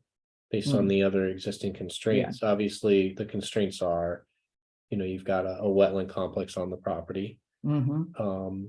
And not knowing any other issues of steep slopes or anything else, but like the house is kind of situated in the middle there, so it. Yeah, so they do have a good peripheral trail that we walked there, so they could do an easement just on their, Yeah, peripheral trail without getting really into their housing. yeah. So have you guys you haven't purchased in this context development rights of a property, you've always just done simple fee acquisition? Yeah, since my involvement, we haven't done any development Okay. rights. Well, I mean, it does offer an interesting opportunity to potentially buy something without having to pay full sticker price, Right. but accomplish a lot of goals. So Yeah. obviously there's a potential advantage there, but I'm assuming that finding the right price will be a little more complex. Well, that was one of the things that we did warn the landowner that development right pricing is a whole different ball of wax than outright, selling. So what we have found when we did an appraisal on an adjacent, not an adjacent, but a property on Ledge Road. The procedure for what the appraiser used is, this is what the property value is now, and then if we took away that you couldn't do any development with it. That's the new value, and that difference is the development rights valued. Yep. And I know that was shocking to the other landowner, because everyone sees the sticker price of full selling a house and all that is a much different than just development rights. But in the world of preservation, and the Mendes seem to be wanting to preserve so that no one buys their property and then uses it to access. Now, the one that said the RR2 is, as Jenna said, it was Autobahn, but to use it to access one or two of those other lots to turn it into a major development. And there's a lot of that going on within the town right now that's beginning to really cause some outcries, and they don't know how people can do this stuff, but you can. You can just knock that house down and you can build a road in there and do all these things because our rules allow certain things to happen. It's difficult, but it's being done. So that's the goal here was just, we did caution them about the valuation of development rights is not Well, in the world. Mr. Mende told me when I met with him that they initially plan on just donating the property outright, donating the development rights outright.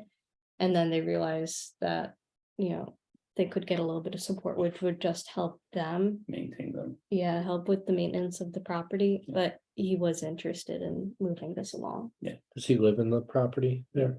kind of. Their main address is in North Smithfield. Is there full-time residence there, or do you get the sense that the house is sort of only partially used? No, I think they will allow. Yeah. Very well. I mean, obviously, if they're appraising it, we'll appraise it as a house that could be occupied. Yeah. Oh, yeah. Oh, yeah, absolutely. they have fixed up the house. So, Yeah. yeah. Everything. I think they've spent a good deal of time and energy on updating. Yeah. the house. Yeah, he said the roof was Based on my leaking. recollection, especially. Yeah, what's interesting is that if you think about the property as a bundle of sticks, and the only stick we want to buy is the ability to develop other houses there. The exercise really becomes one of understanding how you would subdivide that.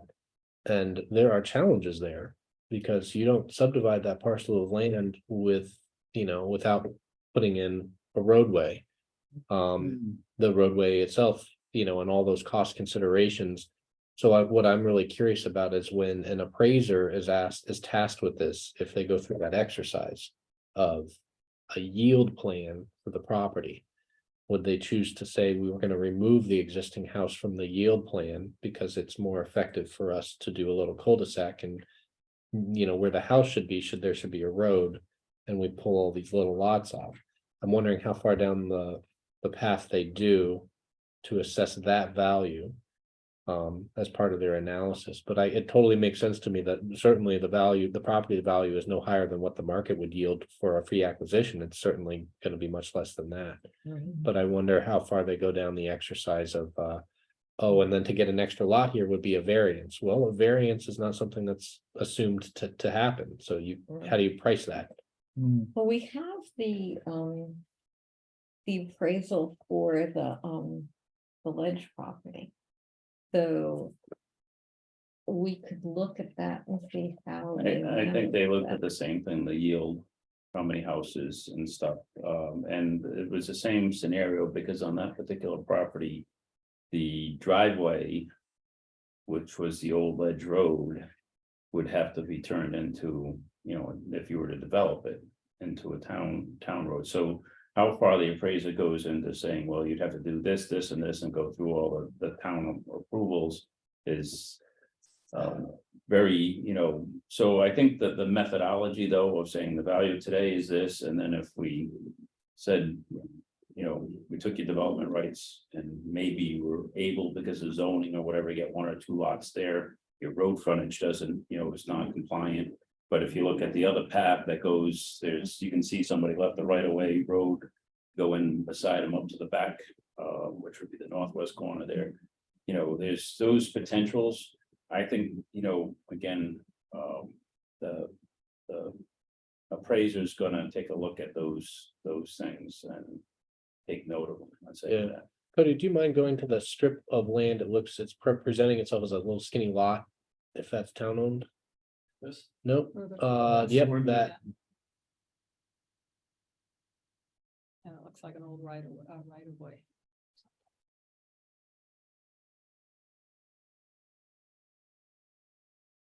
I think you want to hit that eye in the top right corner. I think that's what you want. I had been clocking it. It's a big property now. Yeah, so- they left it tie-in. They did, but it's privately owned, so again, it's potential, but obviously they don't have a right of way there now. I mean, to me, the exercise would be interesting because if the yield plan is based on the idea that we can rough out a road in there, well, the wetland complex does not seem that a road is a guaranteed improvement, that they might be stuck with. We can't improve the roadway, meaning that we can't truly bring in a town road that would meet standards, meaning we actually don't have, without some sort of really favorable DEM review, we don't have the ability to add additional houses. Not that there wouldn't be value in still securing that development right, but that the value might be very low unless the exercise includes a good, robust vetting of what they could realistically build if they wanted to. And that, I mean, to be honest, would require a full DEM review to understand if you could improve a roadway through there. But an appraisal probably has a way to, maybe they have their own shortcuts and cheat codes for, how they can just assess a value of, the lost potential development, even if the potential looks low. There is a power line running through there too, you see, Yeah. For the other property. down the road. Yep. And it seems that it's part of that little lane you just picked up on, that property could connect with the power line. Well, yeah, we're not looking at that particular. There property, but, was yeah. something in the town council agenda about a landfill converting to a solar site. I don't know if that, that would have the potential. I think there might be a landfill gravel bank right there in that tan off to the side of the lane. See the tan coloring right in there? You think there's solar Yeah, there now? there is a gravel bank back there down the road. Well, I think it's That's become more further up to active. the north. If you go to the north there, swinging over, you'll see where the gravel bank is. Cross. Not even Of on course. top. Yeah, right there. Yeah, and then our large gravel bank, we have is it 90 acres? But let's not, That's not- digress. not That's- related that's- to- I think But the- in the neighborhood, So where we are is Jenna's done her first groundwork here and got us a pretty good report. The next thing that we again needed to do, and I think what John's idea is that we present to the town, like our 3 projects we're working on to the council. mhm, And then we're not coming every week to the council, get yourself in order. 3 packages and discuss this, boom, boom, boom, boom, and then decide what needs to be an open meeting, closed meeting, all the legal side, mm. if any.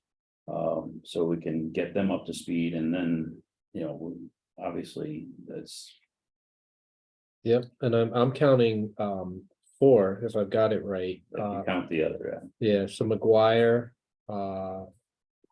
Boxdale, Hayes, and Mende.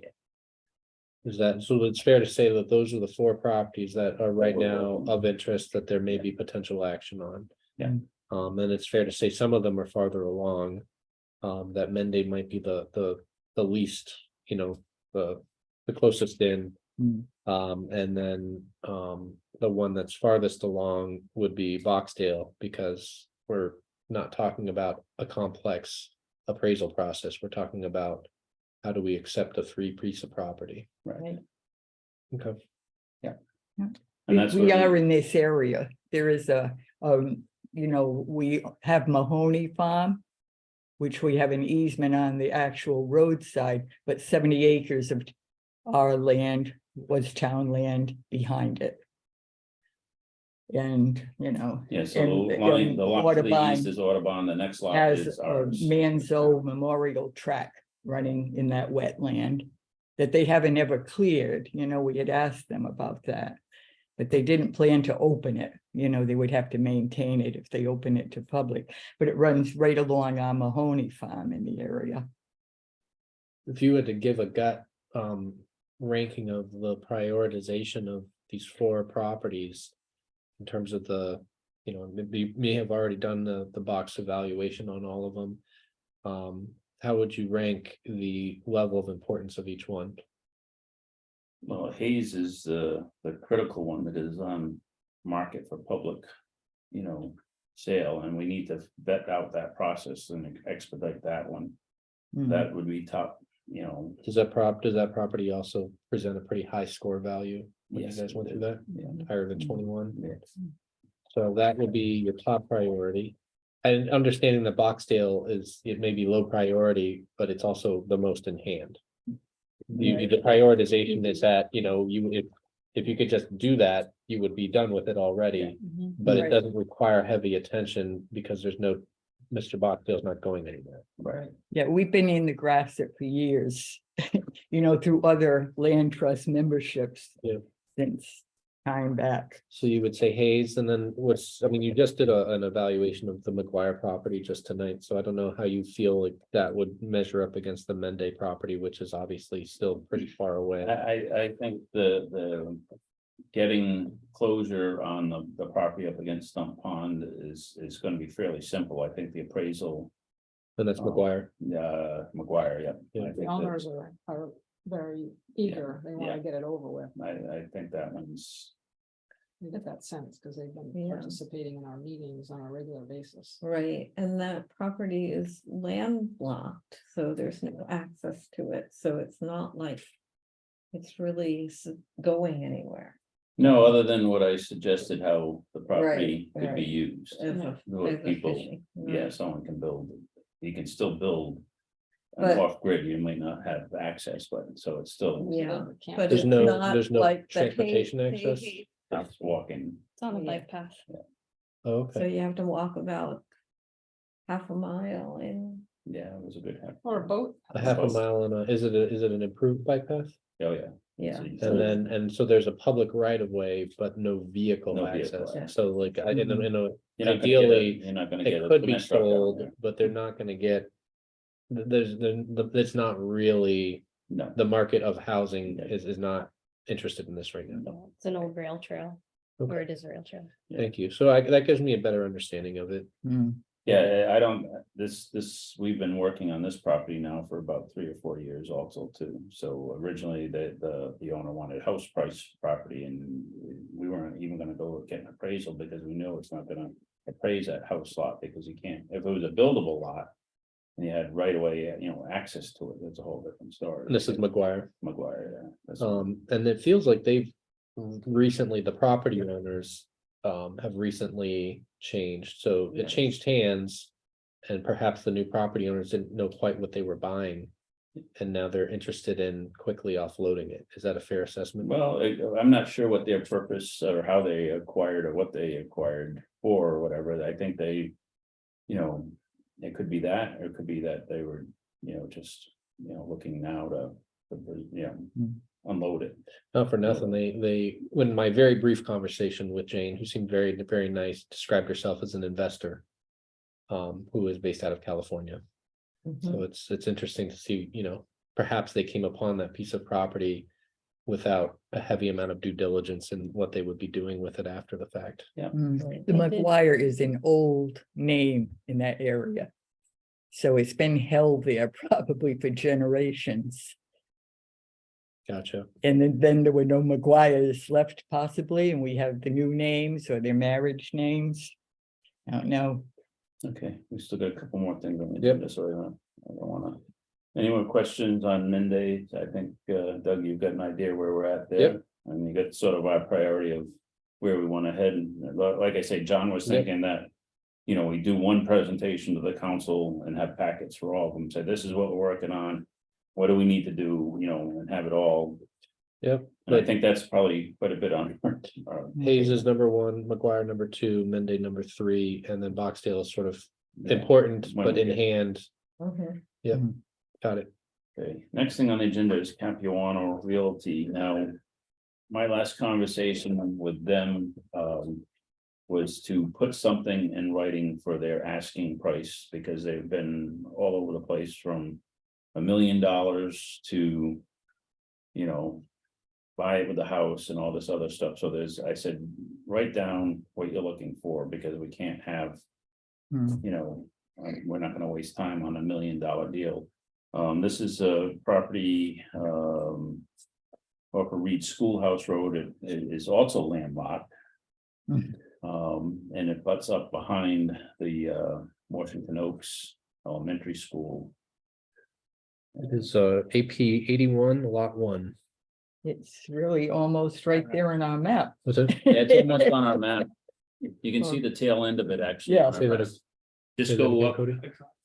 Oh, we don't have one. Type 0081 It's this one right here. dash 001.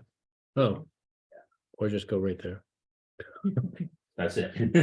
That's it. That's Yeah. it. So it's just under, right around 100 acres, butts up against the school in the back. But as you Washington can Oak see, School, it's completely landlocked. Private Now, he school? does Washington own. Oak School I of don't know it. Large Elementary. I think, Oh, it's a public Schoolhouse, school? Washington Schoolhouse. So the owner also owns this Oh, 7 with a house on it right there. but they have right now Yeah. combined access to the right of way Yeah, we through thought we would another want piece of the property. house originally, but we stay with land. Yeah, we Yeah. didn't wanna get the house involved, but so. But he hasn't given you another. He was gonna come down and leave with John a letter in writing what he was asking for, because when the housing market was going crazy. He wanted $1 million, and it's just like, well, it's not gonna even come close to appraising for $1 million. And I don't know, he keeps thinking that he's adding the house in, and which we've already said we don't want the house, we don't want to preserve the open space land. Mhm. We don't have $1 million anyway. Well, not to spend, we actually have closer to 2, but so we gotta figure out what, he's willing to do. So we last left it, leaves in writing. So we have something, because we're not gonna, there's been too many. Have you been in touch with the gentleman? The last time I was in touch with him was probably about 2 months ago, and that's when the conversation. I said, you gotta leave something in writing. Yeah, and if you wouldn't mind, because there's been such a transition, it's possible this person did give us something in writing and it got lost. Oh, he and would have called me. but, Okay, yeah, okay. yeah. So I wanted to make sure that we weren't. sitting on What something. I'll do is I'll follow up with a call with him just to say that, we have a new planning director, are you gonna come by and drop off? Or, maybe they reconsidered, maybe they're thinking something else, but. We just wanted a dollar amount, so that's where we stand on the Capuano. All right, moving on the agenda, work session, Rhode Island landscaping, that was Rory's. Drones, section 7.1, that's Rory. Boundary markers, that's been sitting on the back of my table, but when we talk about signage here, we're gonna have a little work, another work party, so we'll move. Kiosks, again, we'll talk this all in one group. Signs, we did finally install Okay, the Janice Sullivan that's sign great. up there, and it did come out very nice, and thanks Jack, and thanks Dennis Green, and thanks to the town public works, did a super job helping us that morning to get the very large sign, which I didn't Yes, realize. we didn't that have a was- backhoe, we would have We would have never done it. That thing, but the sign looks really good. I shared the picture, I think, with everybody, I for went for down. Great. so it does look good, and when you're approaching the property, it's positioned just right, so you Mhm. can You see can it see from a it. distance. A good distance away. So, and the adjacent landowner came out and supervised us for a little bit, wanted to know what's going on, very happy with the property. And saying that people have been using it, walking through and stuff, so that was good, getting some local feedback that we haven't been a pest since we acquired the property, and it takes no exception. Usually adjacent landowners sometimes get very, touchy about public owning, but it's better than having 23 houses. That's what was gonna be there. I don't know whether this is the best point to bring this up, but I have done a little bit more investigation into Hope Meadows, because we were talking about putting a sign there as far as its historical significance. And every time I go to one person, they say, well, why don't you talk to somebody else? And so, they told me to go to the Patuxent Valley Historical Society, and I went there and they told me to go back to Payne House, who told me to go. So nobody seems to have, they said it's very hard to ascertain what happens at a piece of property if there's no house associated with it. And so we don't have any proof that that was used by the militia. The only way, if you spend a lot of time in the town hall going back through the ownership, there is an old foundation there on the property. Obviously, something was there, and that foundation could have been a barn, obviously, but there is a foundation. So there may have been a former owner, and that's the only way we could do any research on our own, is just to see who owned it 200 years ago, maybe. And that's a tough trial to do in the town hall, as I've been doing with some other projects I'm working on, but so again, we don't have anything really yet, because of we're not positive with. We've heard the stories, the property was used for this and that, and Right. okay, anything else on signs? We will now, this will be sort of signs and Now, I'll just let you know that Larry has finished all the signs for Bowden. They look great. I have them in my garage. I didn't bring them because it's too many of them. there's a lot of signs and they're kind of heavy, and there wouldn't be any point. You guys have seen all the prototypes, but they came out really nicely, and he's ready to go with Whipple whenever we have the arrows pointing in the right directions and so forth, that we can give him a list of those. So that's it. They just need to be put up Okay. on Bowden, so. So our assignment, and because I still have his original sign that needs to go be screwed in up at the entrance there. We need to have a work group go, because of gotta do some digging. Obviously carrying some tools and stuff down in, and we probably won't get them all done in one work session, but if we get started on the key ones that we want to get those in, and then work our way back, because we got to also get the stuff for Whipple done. So You gotta buy the posts. Yeah. And figure out how high they need to be, and if they need to be painted and all that. Okay, so the first decision that we need is posts for our signage. What are we gonna use? Good galvanized pipe, yeah, good option. I don't know, that doesn't look attractive, I don't think. No, I think we need, like. I think Larry would have some ideas on what we could probably get, but pressurized. Well, that's got the bad stuff in it. Yeah. I can speak in it. So we need something that. Line Jenna, Where's the cedar post that last 200 years? Yeah. So I know they're expensive. Yeah, I mean. Stakes, just Yeah. wooden stakes for temporary. Well, we don't Pound wanna it in put these with that. things that Yeah, we we don't get wanna- stolen. Somebody's gonna take off of them. They Yeah. need to be, Didn't tell you that. if we're gonna do the work, to take them in there, we need to find, so what are other properties using for their signs? And I have seen pressure treated has been used, but do we know what some of them? Maybe I could ask Larry to find out from the guy who came, who was the guy. Oh, yeah, who came yeah. to visit us Yes, from the other land trust. Look, he was the head of land trust, wasn't he, or? What's the name of Yeah. it? Gloucester. Mhm. And This he sits on the discussion goes council. back a ways I can too, look I'm back sure at in the the minutes. files. You know, we've been talking. Yeah, let's see if we can reach out to him, and see what they've done a lot of work, so what they're finding as a reasonable.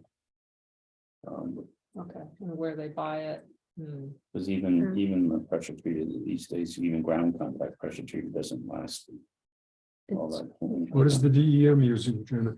I don't know. I don't work for that division, Hmm. unfortunately. His name is Ray Jackie, but I could find out. Okay. Mhm. You wanna split it? So you talk to DEM, and Yeah, I'll talk to the guy at whatever that.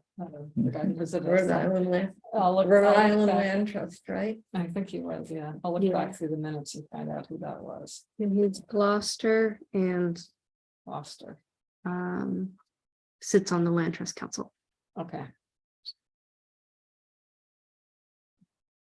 So we get, once we get the poles and Yeah. stuff, then we will acquire what we need and we'll start installing those, so. And would that be a good thing to post for requests for volunteers Yes, that day? absolutely. I'll add that. Yep. Should I? Yeah, that'd be definitely something that we want to post, that we'll be looking for volunteers to help, and Rory will probably be able to get her team of very good helpers for that, so, and that'll be great to get stuff from those in. Okay, so let's tell Larry, thank you, and we'll get working on that. As soon as we find what kind of posts, we'll probably at the next meeting schedule our work party, and we'll reach out to volunteers to, Could we write a thank you note to Larry? oh, I think we should, definitely, Big thank you. big thank you. Linda, you're the creative writer, I know, I'm if you creative. could do that. I have And cards sign it up. on after the land trust, I have because that is really, really great that Larry's volunteering. Find it great. All right, general trail system.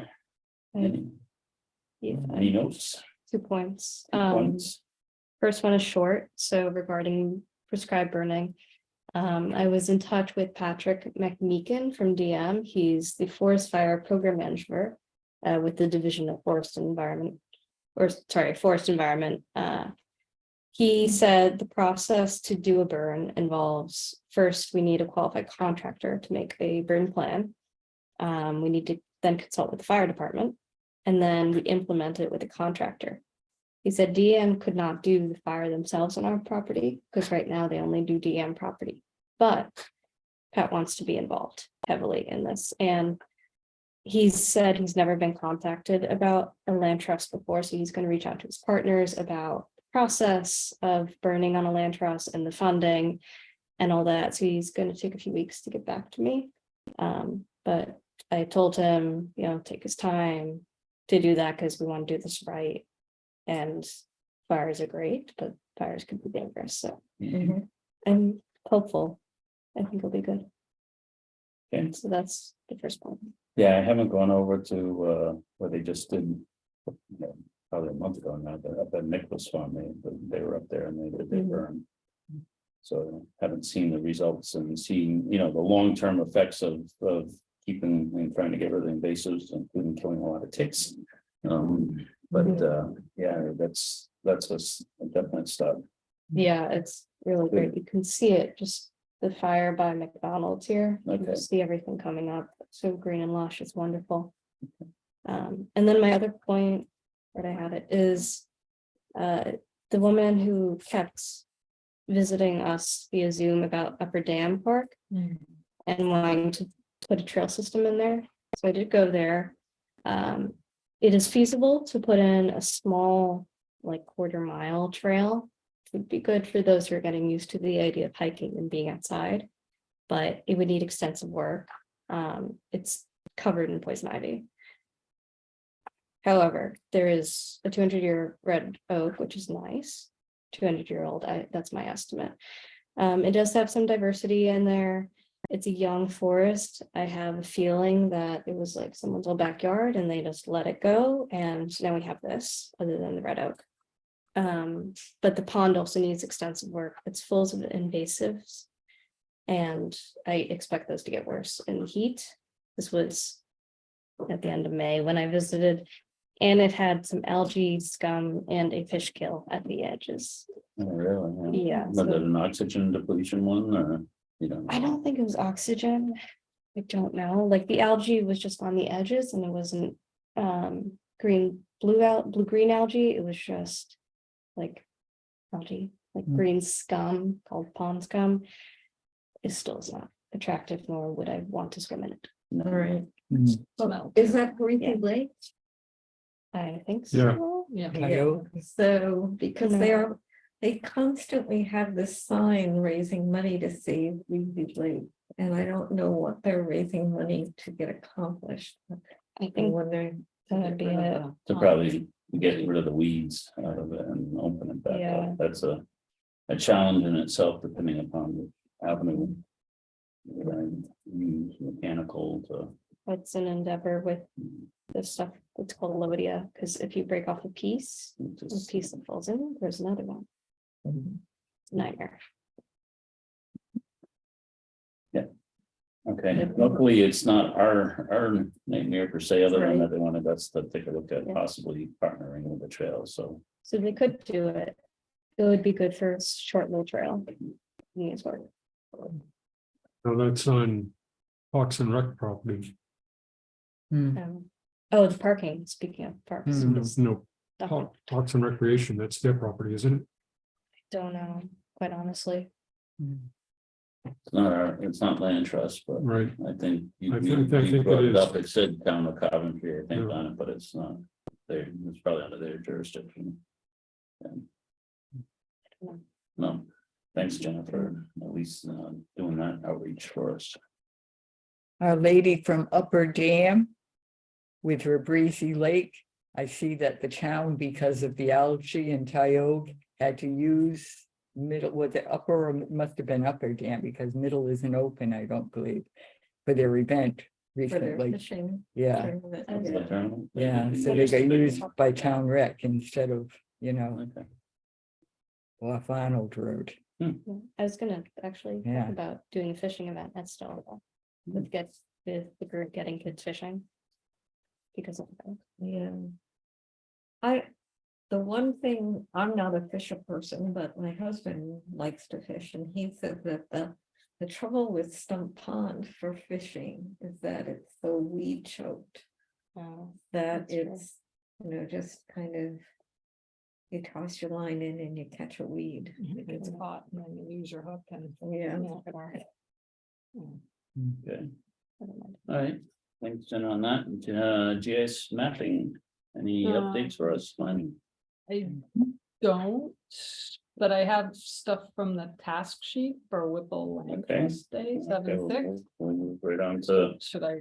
the do land that? trust days, yes, Well, I I- jumped ahead. one. Yeah, I jumped ahead I one. It jumped- Threw me I off. threw you there. off there.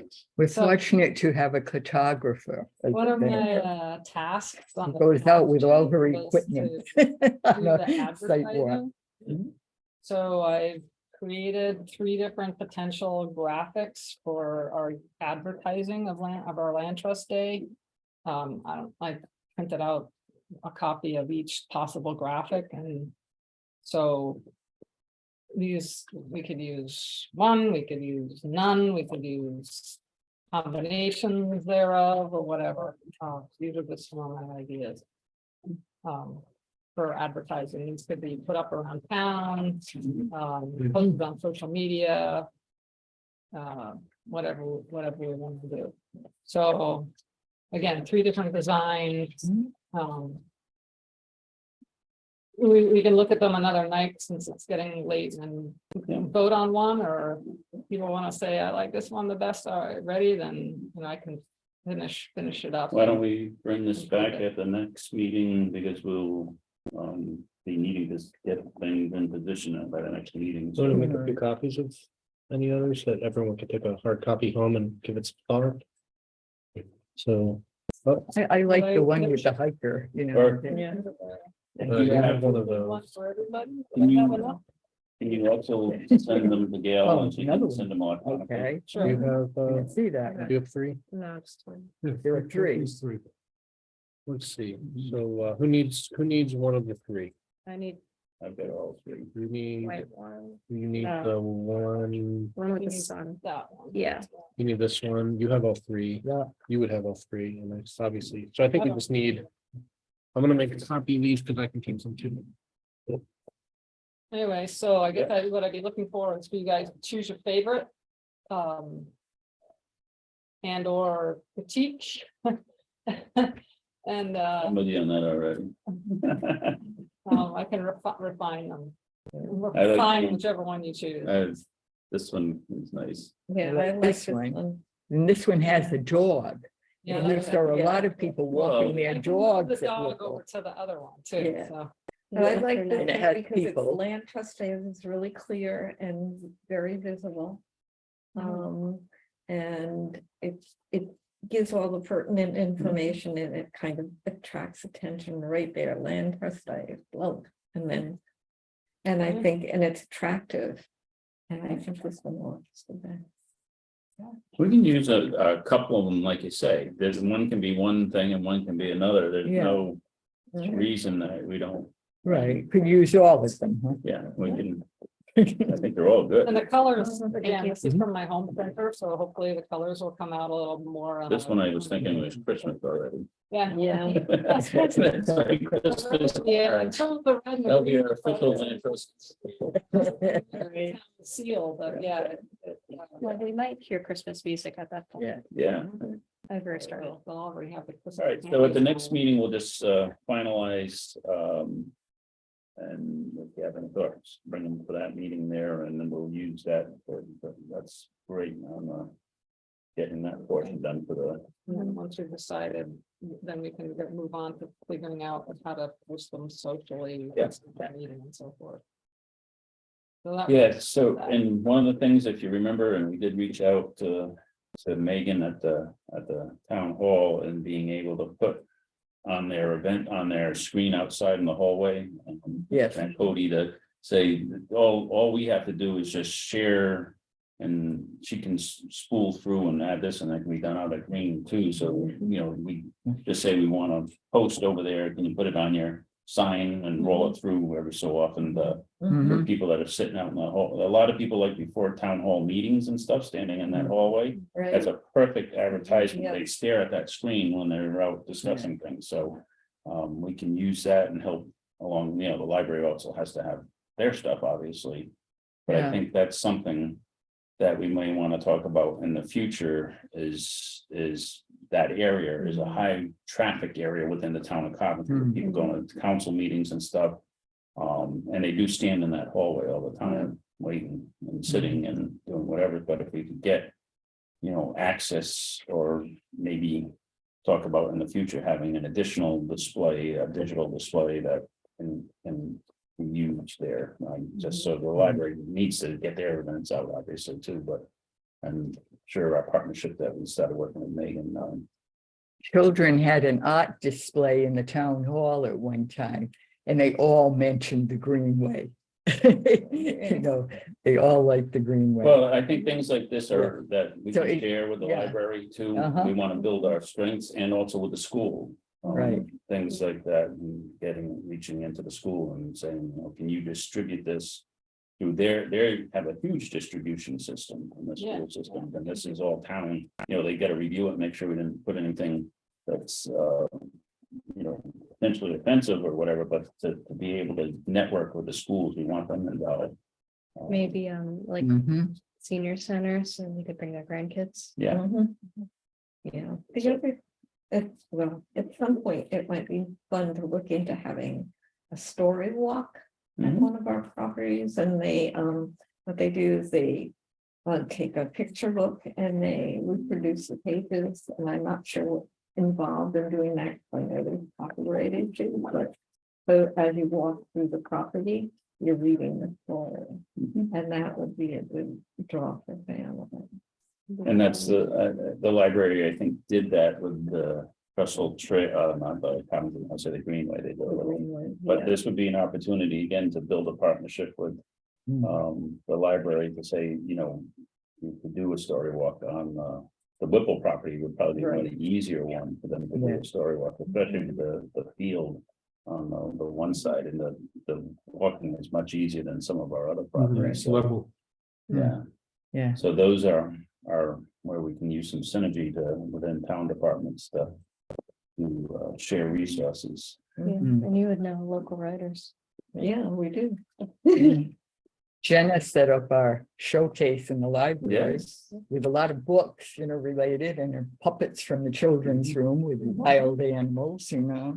I think was a great Yeah, that was, chance of outreach. Yeah, people loved it. Yeah, And speaking of the library, I was just in there before this, Heather Torsu, the woman who prepares our minutes, was speaking to me. She's had I want to say young man, but he's probably like not much younger than me. Came in a couple months ago wanting to do nature programs, and I think he goes to CCRI. And she told him to reach out to me. We never saw him again. Well, he came back to the library, so she's going to put him in touch with me. So great. I'll see what he wants to do, and maybe we could bring him on because that'd be wonderful. Yeah, Mhm. especially, combining, and that's, you know, great. Again, networking, that's what we want to do, so. Perfect. All right, land trust days, I sort of skipped over and went to just snapping, hoping that I could move the meeting faster, but, so land trust days, the check sheet. We're approaching, 4 months out, well, we are 4 months, might be 4 months now. Is there any, we pretty much delegated out most of the work. As in the past, we already stood up and done a lot. I'm taking care of what I usually take care of. There any questions on anything that you feel that we're behind on?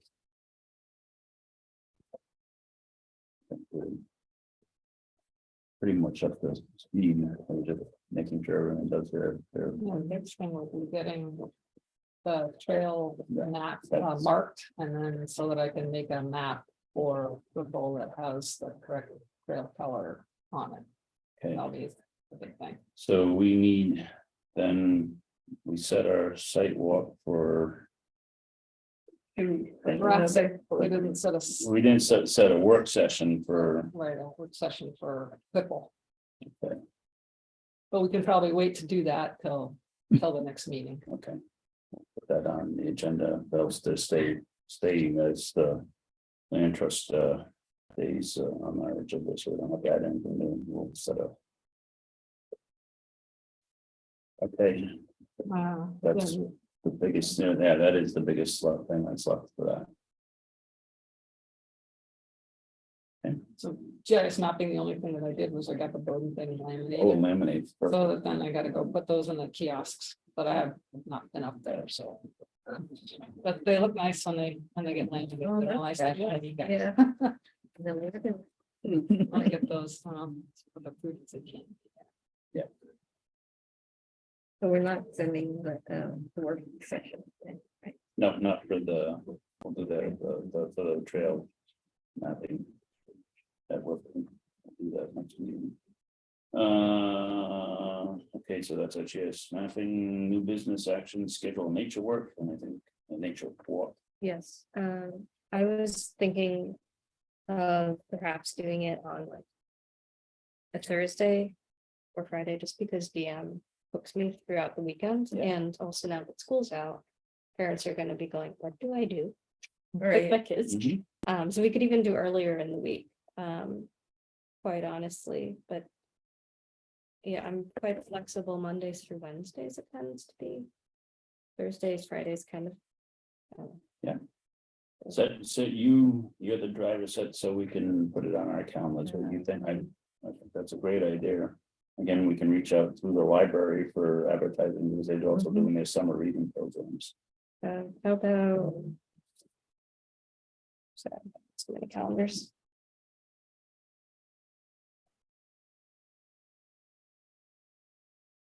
July 12th, it's a Wednesday, Well, maybe like in the afternoons if kids go to summer camp. Okay. During the day. So that's a Wednesday and you could do that. Yeah, what time would we wanna, oh, sorry. I read something wrong, I apologize. Could we do the Tuesday, July 11th? Perhaps 4 p.m. book in? And location, which So, still. Public meeting. Yeah, I think, well, we're doing a nature walk, so we won't be doing any land trust business per se, Okay. we're just gonna. You can ask Gail, I don't think we're just. It's not really a public meeting, it's just a walk. Okay, I mean, as long as you're not discussing no formal business, yeah. commission business, then it No, doesn't. this is just, You can anyone gather. who wants to go as a What public. time is that? the public. 4 p.m. And Where are we? Still, Denver Hall. there's good parking there, lots of stuff to talk about. Mhm. I think that's a great starting point for it, yeah, Yeah, it's interesting. lot to plan. Do you want me to modify the one of the graphics for advertising? Yeah, You could just sure. pick which one you like and then just substitute the text. Yeah,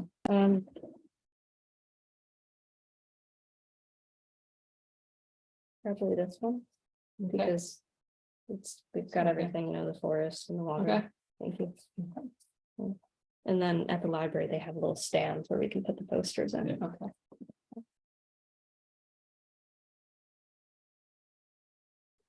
4 p.m. July 11th, Stella Hall. Mhm.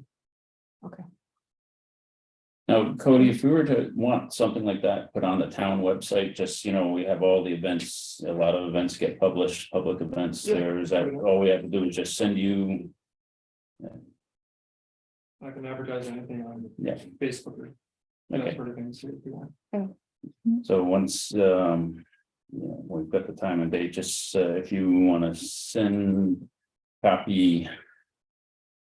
Yeah, the way we've been handling it in the past is we sort of, so you approve and make sure then it goes over to Cody's group to publish out, so just, you can send it to both. Doug and Cody, Sure. that way, when it gets up there and it's reviewed, and so there's no. Then I'll send it to you first so you can Okay, double check it and then. thank you. Once you let me know it's okay, then I'll. Yeah, no, that sounds good. I'll put together some ideas of what we'll talk about on the nature walks. I hold a very high bar for the artistic components of the Uh-oh. signage, so. All right, that'll be fun. And also, again, if we send that over to Parks and Recreation over there to their side, so, and for the library, so they can all grab this as an opportunity to post and within their own realm of things, at their facility, so if someone's looking to do a nature walk and they happen to be over on the Parks and Rec side. Gives them the opportunity to share this, so that's good. Could we send it to the Land Trust Council? Yeah. Yeah. They're always looking, they're a great advertisement for, yeah, that's definitely the. I get a lot of people, so that will help.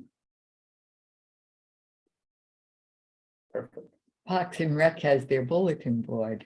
Well, that's what I'm On the thinking. If we roadside, just send yeah. this to Raina or over to Parks and Rec and say, can you post it on your bulletin board and then spread the Right. word, you know, Yeah, she might have some other ideas or whatever what's going on that side of the world. and post some Yeah. places, you know, the gas station. Okay, look at that. Next thing, anything for new that we need to add to our July 18th agenda? I think we got a lot on it already, so. All right, public comment. Do we have anyone left with us now? I don't see. Anybody in there, Cody? I don't see anybody in. Anybody? Nobody here. All right, it's just us, so no public comment. Any other business that I missed before we adjourn? I may just have 2 points. Yep. One is, it's nice to be here. I would say, please give the department some time and be patient with us. We're certainly in a transition. Yeah, And, you know, that transition will continue because, for those that don't know, Gail will be retiring in about 3 months. So We're set. out of a department of 4, we'll have 3 new people within the period of about a 4-month time frame. So we just ask for your patience as we learn and get back up to speed. And you know, this is a group. Clearly, you have some work, and I'm going to be able to give you guys some time and effort. But you know, you may not get the same level of service that you had grown accustomed to. So that's one announcement. The other announcement is in discussions with the manager, who's the new manager, in discussions with legal counsels and legal counsel. There is an envisioned shift with how we're going to handle the hybrid Zoom and in-person components of meetings. I think we've sort of ended the COVID era, so to speak, that the pandemic has ended, and that you know, there's a desire to say where we're offering a Zoom interface where it may not be as utilized. That's something where we may start to say, hey, if you're interested in the business, you can certainly reach out, you can attend a meeting, you can review minutes. And it wouldn't actually stop this group from having you know, let's say an interested party that's calling from California for still Zooming in. That doesn't mean it needs to be part of an open meetings policy. It means that someone can still communicate with us, just like we could take a phone call and still just have relevant information shared. So I guess I announced that just to say, you know, don't be surprised if, you know, in agendas moving forward, you start to see that the Zoom element is coming off of the agenda, and we're doing it as kind of reverting back to a standard in-person format. Update on assistant director. Yeah. Are you working on that, or where? Yep. You can imagine it's Yeah. you know, important. Yes, and I do feel as though I've got the ability to share some good news on that. We did post the position. The position was posted with a different title, but it is essentially the position that John Studley held. The title is now principal planner, and we had interviews. We had a top candidate. That top candidate has indicated that they would like to accept the position. I don't think that candidate has given notice to their current employer quite yet. So while I don't want to suggest any person or any name, because I want to make sure that person has given their own information before I say it. But I'll say that I'm excited about this candidate. This is a candidate that I'm familiar with, and I think will be a great addition. Someone that knows municipal planning. So while we'll all be learning, the hope is that we'll have a new person within the next within 4 weeks time. by our next meeting, Perhaps by your next meeting, there may even be a new person. Mhm. So Good. Yeah. Good news. All right, do I hear a motion to adjourn? I make a motion. Oh. Second. Joyce, you count. Which one? Second. All those in favor, Benny, say aye. Any opposed? So voted, or adjourned at 8:52. Thank you. Cody,